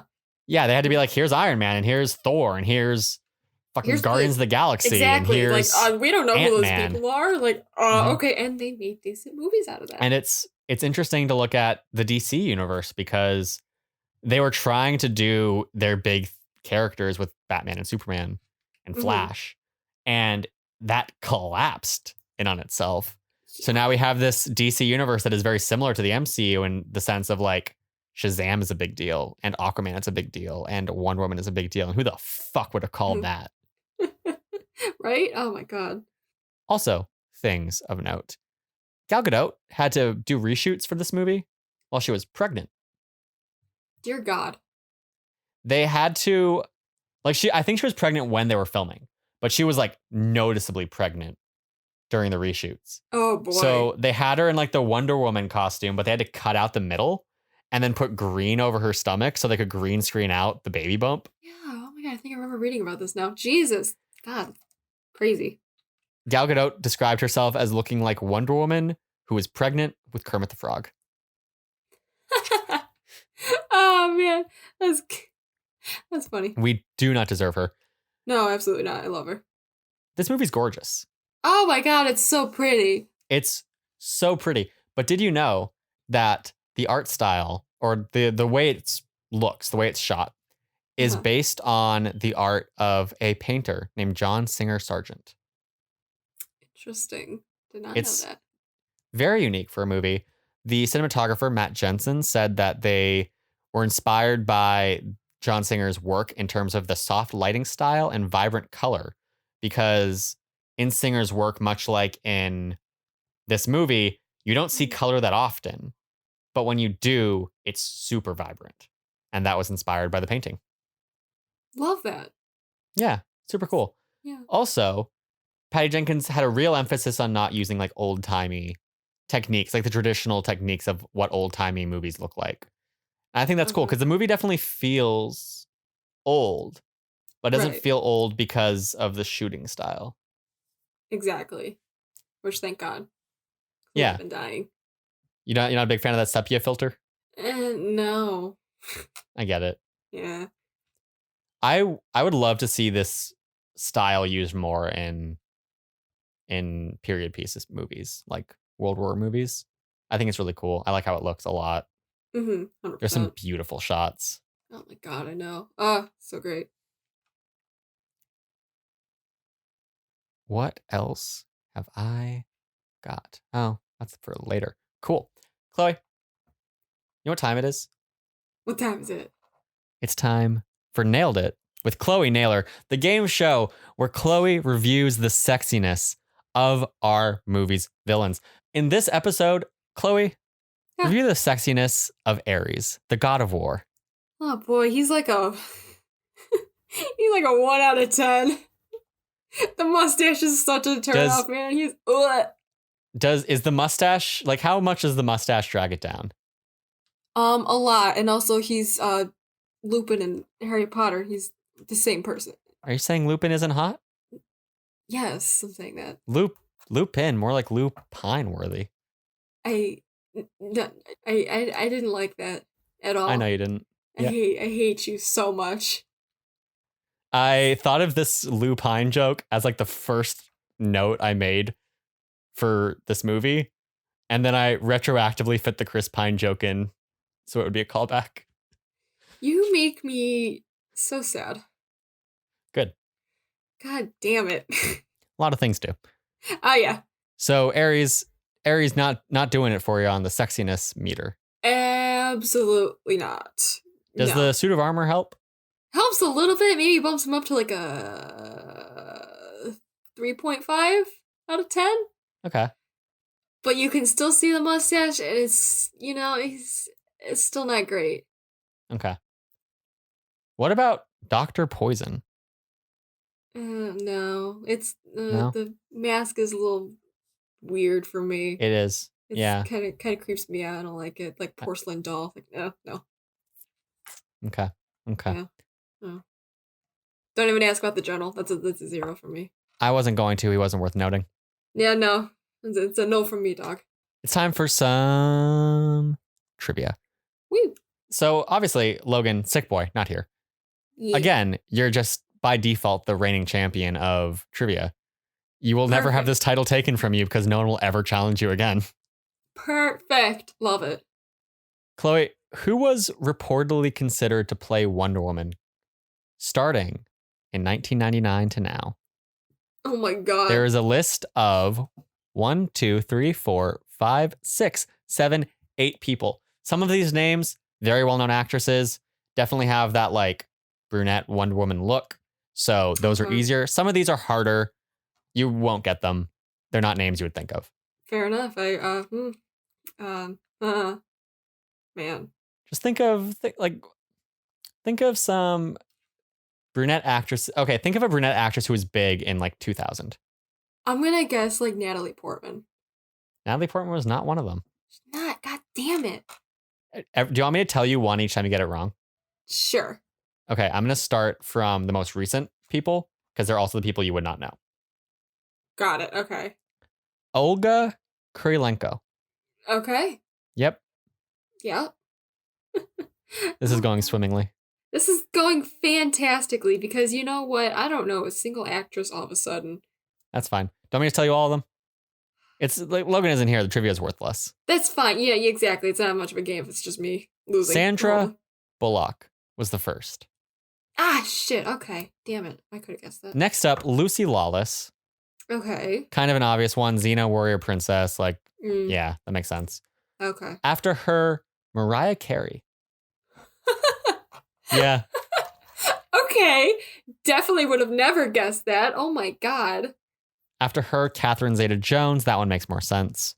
When I believe Joss Whedon was writing it, there was talks about Kate Beckinsale being potential for Beckinsale. Sure.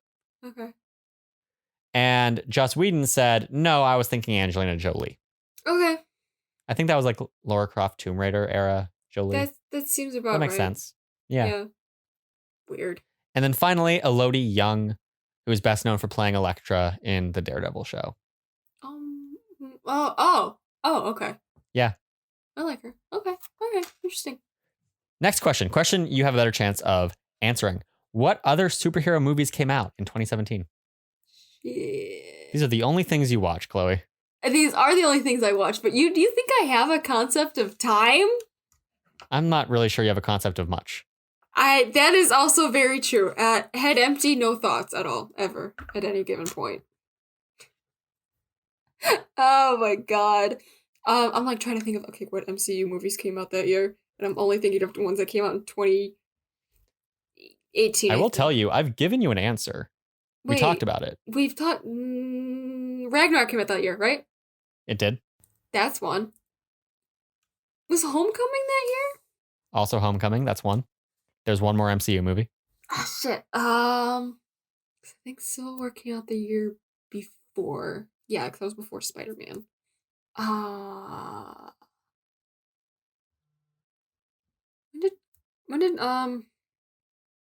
When did Guardians 2 come out? Was that this year? 2017. You are killing it. Nailed it! Ah, I got it. Oh my God. We aren't done though. There's more superhero movies. Damn it. Okay. What the fuck? There's other There's others? There's other. Okay, there were like 17 superhero movies that came out that year? Okay, so I'll tell you the number. Okay. Outside of the three that we've already talked about, the MCU ones, there are 4 others. 2 of them are animated. I almost said Incredibles 2. No, that was next year. That was 2018. What the fuck? Do you know if I've seen them? You've definitely seen one of them because we talked about it already. You might not have. You probably didn't see one of the animated ones. You might have seen the other one. I suspect you would have, but I can't guarantee it. And then I think you've seen the other live action. Oh my God, there's so many. It's a hit or miss. Because my knowledge stops at. Yeah. Would you like to concede? Yes, please. Waving the white flag. You, despite me consistently reminding you that we've talked about it already, did not say Justice League. Oh my God, that was the same year? Yeah. Oh, no. Okay. The other live action was Logan. Oh, okay. The animated include Captain Underpants, which we also talked about. Oh, yeah, you did. And is technically a superhero movie. I guess you're right, yeah. And Lego Batman. Oh, shit, I like that one too. Damn it, okay. Yeah, I figured you would have. Okay, all right, fair. Those are all of them. Chloe, I have one more trivia question. Do you want to just have me tell you the details, or do you want to be quizzed? What are you feeling? I'm not doing too hot. Just lay it on me. Just tell you? Yeah. So Wonder Woman has 93% on Rotten Tomatoes. That ties it with 3 other theatrical superhero movies that came out and puts it below 8 theatrical superhero movies that have been released. The 3 that it's tied with are Logan, Thor Ragnarok, and Spider-Man 2. Very good company. Oh, yeah. I would argue some of the best. Okay, yeah. The movies that's below include Incredibles 1 and 2, Okay, The Dark Knight, okay. Spider-Verse, Mhm. Black Panther, Endgame, Iron Man, and the movie that inspired it all, Richard Donner's first Superman. Huh. Interesting. But that still puts it above a lot of movies, Oh, yeah. That's basically the rest of the MCU. basically. Yeah. Now, this brings us to executive action. Chloe, Mm. what is one or two things you would change about this movie? Can I fix the third act entirely? You can, or is there anything specific you'd want to do, or do you just want to say fix it? Something with Ares. Like, he should not have existed, or, like, if she killed him, then, like, the war doesn't... I guess you need a big climactic battle, but that's boring, and then, Yeah. CGI battle at the end. Did we really need with the... I think I get why they why they had Ares be in it, because I feel Yeah. like overcoming the god thing is kind of valuable, especially because it's so inherent to her lore that it would feel kind of weird to just like be like, yeah, she's a demigod Yeah. and we're done. Right. But it definitely was handled. Like, I'm not saying it has to be that way necessarily. I don't know. I'm not an expert, but it definitely was handled weirdly. Yeah, there's something, I'm not quite sure what, it just needs to be tweaked, and then it's a perfect I think movie. personally, I wish their fight was a bit more like grounded and less CGI, things being thrown all the time. Like, just have them have a good fist fight. Like, okay, like Use the lasso. No Man's Land and that whole sequence, that was super grounded. Awesome. Take that concept and apply it to the last battle. Mm-hmm. Because it's way more. Is there anything else you would? That's my biggest problem with the movie, honestly. Okay. Yeah. I'm very much in line with you. One of my things was fix the third act. I had a couple specific notes for that. One, I think I would restructure Steve's goodbye and death so that... There you go. Yeah. Because I think that her snapping shouldn't have been the... Okay, here's what I think should have happened. I think that the moment when she's like, all hope is lost, when originally Steve dies, should be when she's like concussive blast, knocked on the floor. Steve is telling her he has to go. She can't hear what he's saying. Maybe she can. I don't care. But the point is, I think that should be kind of her like breaking point. Not when he actually dies, but when he's saying like, I have to do this.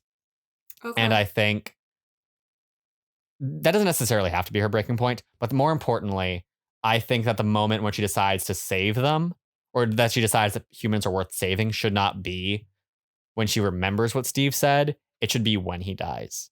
Because I think that should be like a hero moment where she looks at that and goes, look at what humanity's doing. Right. To help humanity. There is good in them. Yeah, yeah. So basically just kind of a little editing things. A little editing, yeah. Yeah, it's perfect. It's great. I also would make Ares' reasoning a bit different and make it more of like he believes the world belongs to the gods and he's using the war to like regain his power. So, which I feel like I've seen before, but I do feel like it makes him make a bit more sense where it's like, yeah, humanity's doing all of this stuff and I'm kind of just like feeding off of it. He's just until I reclaim the world. I feel like it could be clarified what he wants a bit more. I feel like his goals are a bit muddled. Yeah. Finally, I would make Steve. So I've talked a lot about how I feel like the World War I is a war where there aren't good guys and bad guys, really. I mean, like there's probably some people who are just bad people, but in terms of the overall war, it's not really good guys and bad guys. It's just people trying to protect their home. And I feel like this movie kind of tries to touch on that by having Steve say like, maybe I've done bad things too, but he doesn't ever do bad things that we see. So I would like something that we can visually see that is like a shitty thing Steve Rogers, or it's not Steve Rogers, that Steve Trevor has done. Okay, yeah. Like maybe Dr. Poison's scars are Steve's fault, or if we don't want to give him Sure. like a weird connection to her, it can just be like a shitty thing that Diana finds out he's done or sees him do. In Yeah, Rogue like One, we see maybe Cassian kill a guy right off the bat, and it's like, look, war is messy, and I just think that's this true. movie needs that. Like, the worst you see him do is shoot, like, faceless Germans. Yeah. So, and that's, eh. So that's my big change for the third act. I would also make Ludendorff less of a caricature. Okay. Because again, I feel like Dr. Poison's already that caricature. And I think having Ludendorff be very similar to her makes him kind of a useless character when the war is a very complex war. So Right. again, a lot of these complaints go back to World War One. But war. I would make his thing more of like, yeah, Dr. Poison's crazy, but he's concerned that if they give this armistice, it'll fuck over Germany and they won't recover and it'll just be a band-aid and the war will revive later. And I think that'd be really interesting because he'd be right. Like World War One caused World War Two. Everything he's saying is the problem with signing this armistice would have been valid. And I think that'd have been a cool depth to give to this character. True. But so those are my changes. Now, normally this is when we like get into our, wrap up, send off kind of thing. I have a couple things I've added this time. Ooh, okay. One is you might have noticed I didn't give an explanation of the first act, the second act, the inciting incident. You might not have noticed that. Yeah. Now I noticed it. Because we're going to talk about something different. What? Do you know anything about Joseph Campbell anything. and the hero's journey? Sounds vaguely familiar. It's a thing that people talk about a lot. It's best known because it's referenced in regard to Star Wars constantly. Because Joseph Campbell is this literature professor who in like the 40s or 50s, a while ago, developed this idea that all great stories of heroes kind of fits into this structure and they all go on this journey. And he basically broke that down. Okay. And you're giving me a look as if you understand what I'm talking about. Now it's clicking. Now I'm remembering things. Yes. Cool. So Star Wars is a great example because George Lucas fully structured his movie off of the hero's journey. And Wonder Woman is a really good example of it as well. So instead of talking about how it fits the 3-act structure, I'm going to talk about how it fits the structure of the hero's journey. The hero's journey is broken into...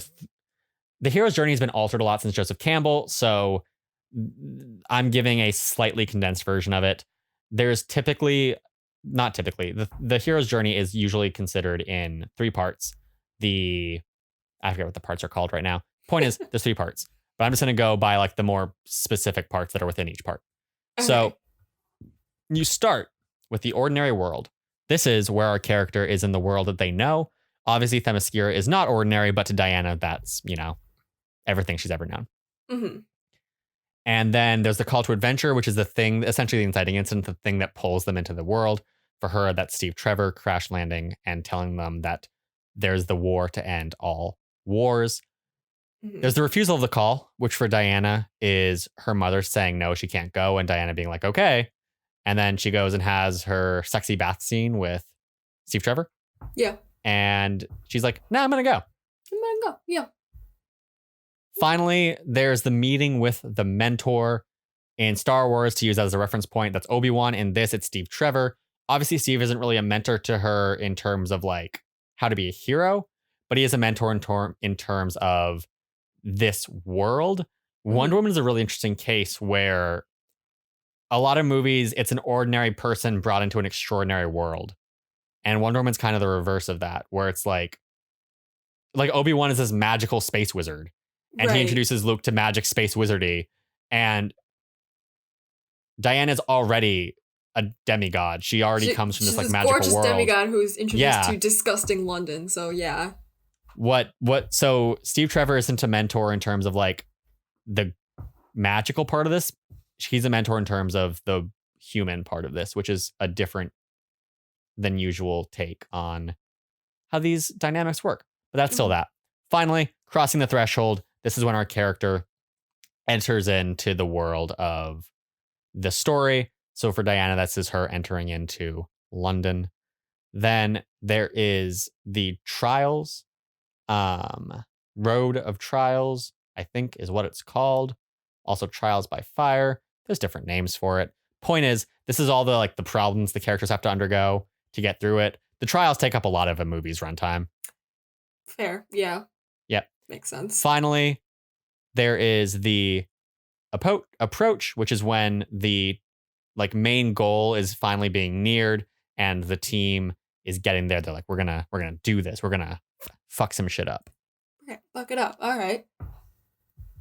There is I'm looking off of a website list right now, and they're using, because I didn't have time or energy to like fully break down the hero's journey and then apply Wonder Woman to it. I've already done a lot of research. I didn't want to do that. So they're using terms I'm not as familiar with. But basically, Okay. according to this, there's the ordeal where Diana crosses no man's land, which is the best part of the movie, according to this website, Yes. and also according to me. There is the reward where she saves the village, dances with Steve. They bang. There's the road back, which is where the hero completes the journey. For Diana, this is also this article I'm reading keeps calling them Nazis. They're not fucking Nazis, man. Oh, it's World War I, This is way before that. Oh my God. She completes her quest and she returns to her normal life. She doesn't go back to Themyscira, obviously, but like Luke also doesn't go back to Tatooine. It's just like, everything settles down. The resurrection, the hero, I'm going to stop reading this. Point is, hero's journey, look it up. You can totally see how it all fits into this like typical structure. I'm much more familiar, if you can't tell, with the beginning parts of the hero's journey than I am with the end parts of the hero's journey. Fine. You did. But also like, it's very easy to understand the hero's journey just because even though we might not have it in our heads, we've seen enough stories that hit this pattern. If you look at it, you can kind of get it. A TV show that's a really good example of the hero's journey is, surprisingly, Rick and Morty. Interesting. Okay. One of the creators of Rick and Morty, Dan Harmon, he took the hero's journey. He streamlined it to 8 points and basically said every story that we do needs to hit these 8 points. So every episode of Rick and Morty, for the most part, follows that 8-point structure. Okay. Interesting. And this has been screenwriting talk with Ben. Good job. Now, you want to get into the really wild story about the creator of Wonder Woman? Oh, God. Okay. So, you know how you called the lasso of truth kinky? Yes. You have no fucking clue. Oh, God. So, Wonder Woman was created by William Moulton Marston, who is a wild human being. Oh, dear Let's God. start with his sex life. Okay. Because he was married. He was a psychologist and a lawyer who was married to his wife. And they also had 2 lovers throughout their entire like adulthood, basically. Okay. He's poly. That's cool. Yeah, he's poly. They like live together or near each other. I saw a photo of him with his wife and their 2 lovers and all of the people's kids. Not entirely sure on how he's related to some of the kids, but Okay. he's super into the sex. Sure, that's fine. We're all horny. It's He decides to make Wonder Woman. Okay. Now, at the time when he decides to make Wonder Woman, most superheroes were created for business. They were created because there were storytellers and the companies were like, hey, we need a hero, and they're like, okay. So it was very much like a basic money thing, which isn't a problem. It's just like that was the incentive. Yeah. William Moulton Marston had much bigger goals. Oh boy. Because William Moulton Marston was also a hardcore feminist. All right, good on him. And he believed the only way to save the world was for women to rule it and men to be more like women. And he thought that Wonder Woman could teach men to be more feminine and subservient to women. All right. Okay. So his goal with this comic and this character was literally change the world. Nice, dude. Dream big. And basically, he created Wonder Woman as his ideal image of what he thought the type of woman who takes over the world from men should be. So she was like his propaganda machine. Nice. Now, William Moulton Marston, wild man that he is, also had some things that he was into besides polygamy. God. Okay. Yeah. Also, very big fan of bondage. Okay. All right. Okay. That's fine. A lot of people are. Now you can kind of see elements of this with the lasso of truth. Just a bit. But. I don't know. Another detail of Wonder Woman when she was first created is that she had a weakness.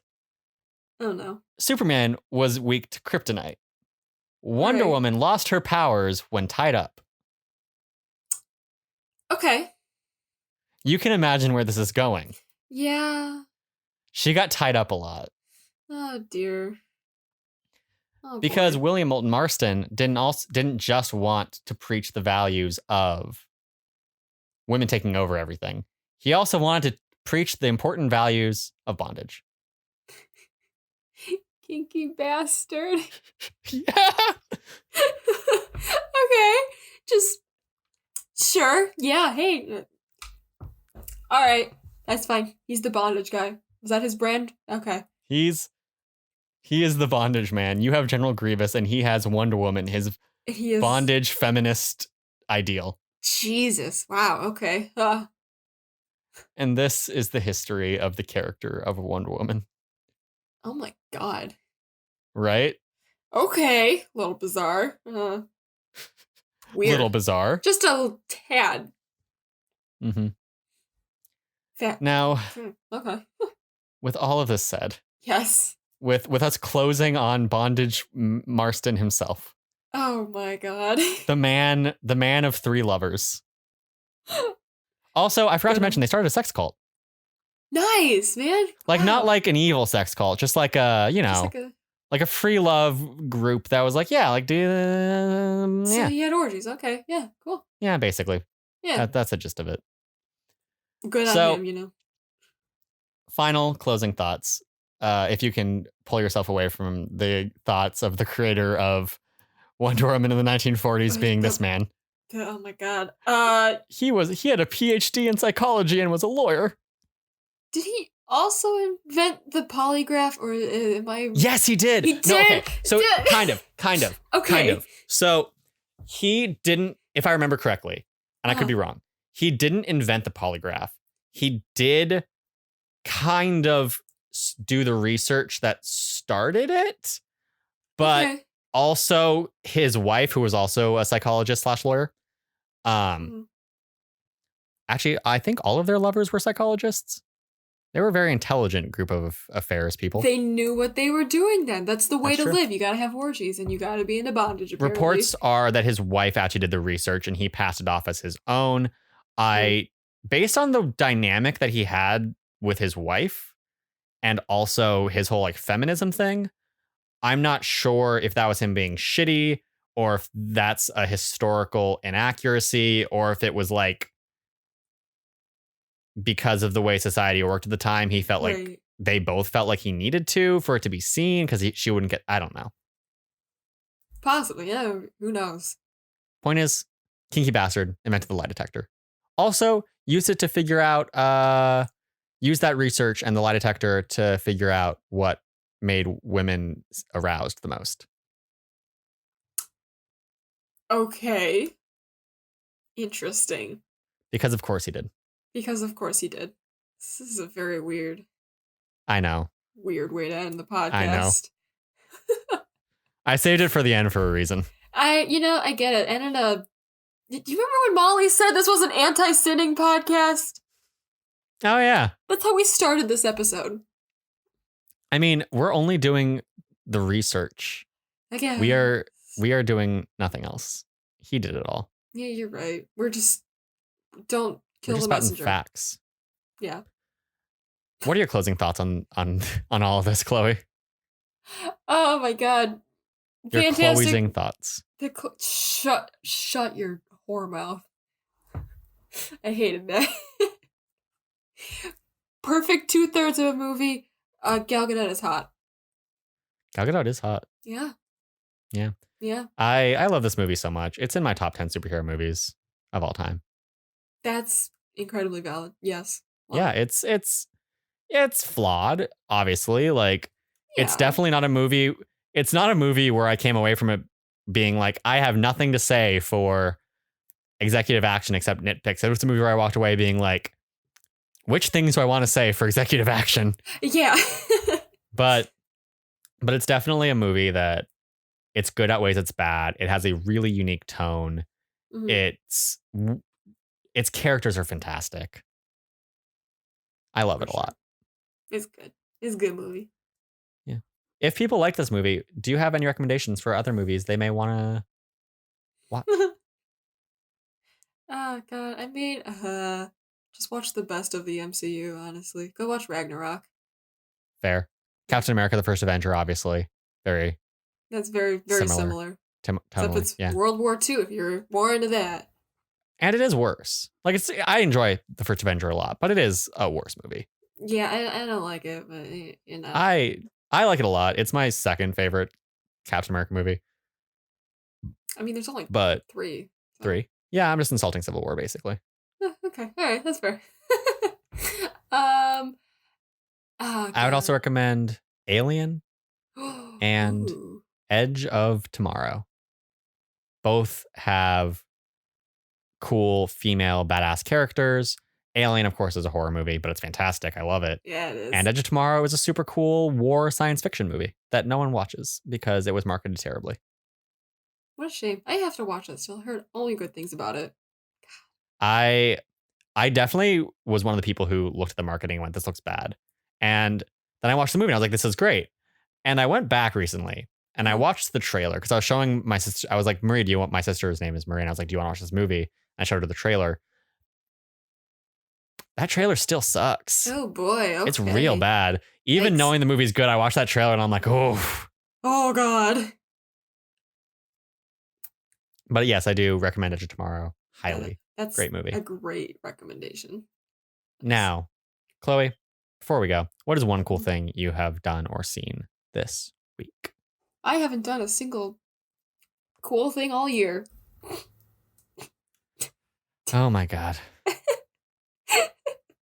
I hated that. I know you did. I kind of hated saying We've already that. had this joking banter.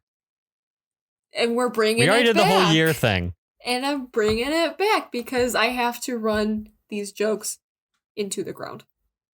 Oh my god, she's dead. Just like me. Oh my god, because I'm 6 feet under. That's the cool thing that happened to me. I died. Congratulations. Thank you. I'm very If only happy. we could all achieve a legendary death such as your choking on bubblegum. Don't. On the eve of your The eve quinceanera. of my quinceanera. Listen, guys, gum is a very important issue that we need to tackle. Jesus. We need gum control. Oh my god. That's one of the best things you've said on this podcast. Thanks. Oh, I love you. I love you too. You're great. I'm great. Thank you. Thanks. We also have Vanity. Vanity is another cool thing we've done Yeah, this we week. do. We're fantastic. I have been reading a book called Congratulations. Disney War. Thank you. It's called Disney War. It's about the rise of Michael Eisner's Disney, which is like the 80s when the Disney Renaissance happened. He took over in the mid 80s. A couple of years went by, got the Disney Renaissance underway. Little Mermaid, Beauty and the Beast, Aladdin, so on and so forth. And then the eventual collapse of all of that and the civil war that transpired because of it.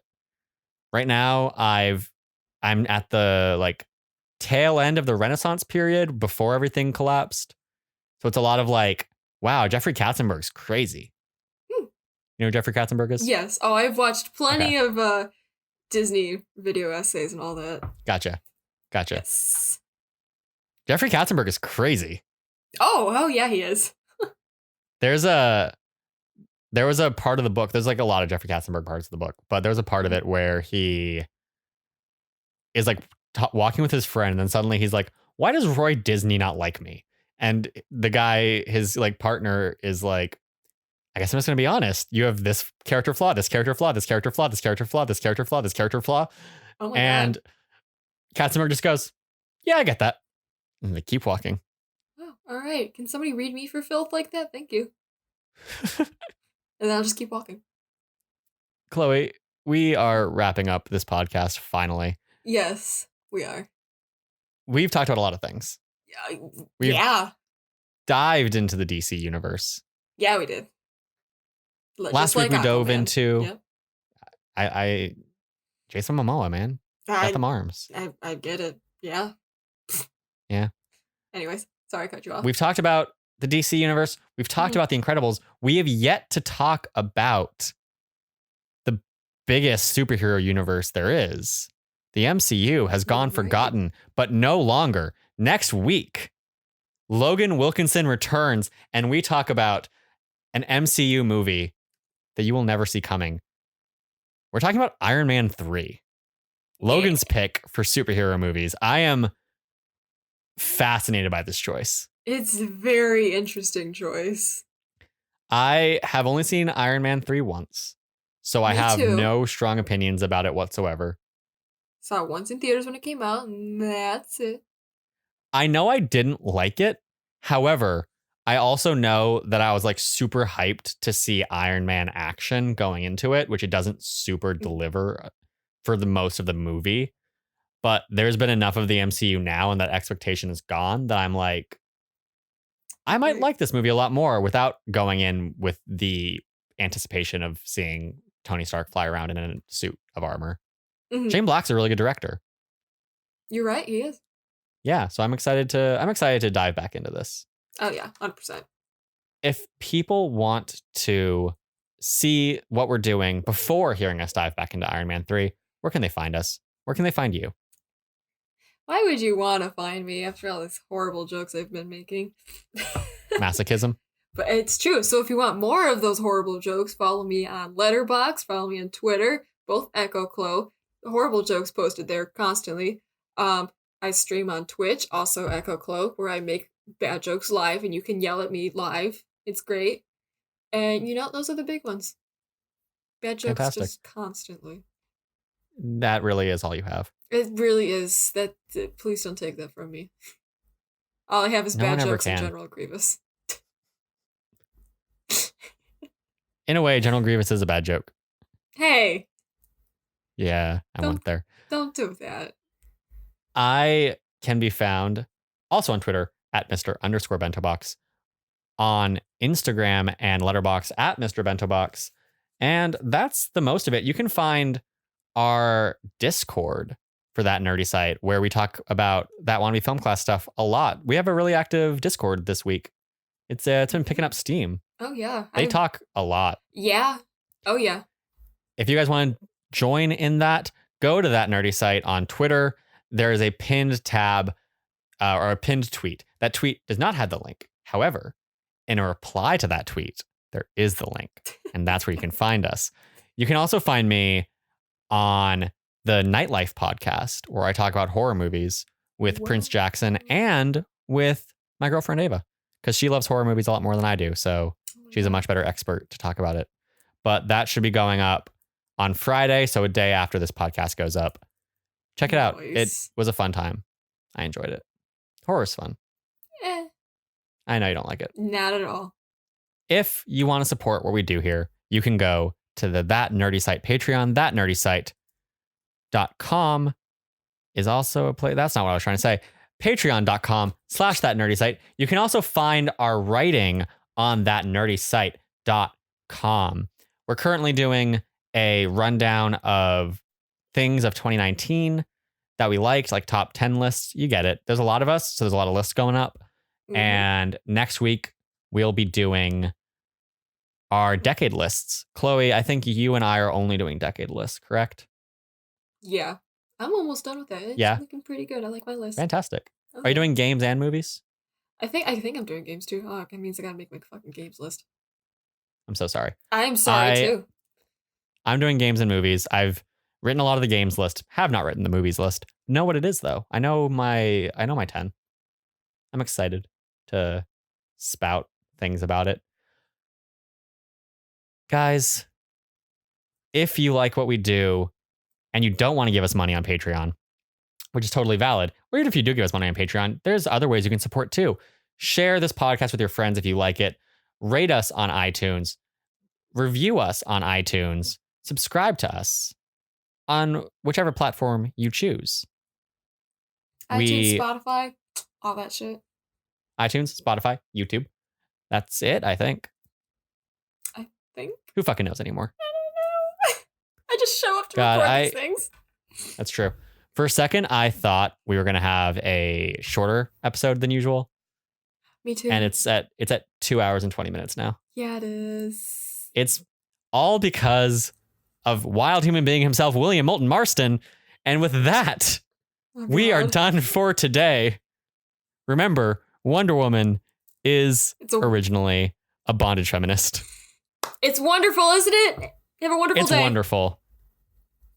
Bye, Chloe. Bye, Ben.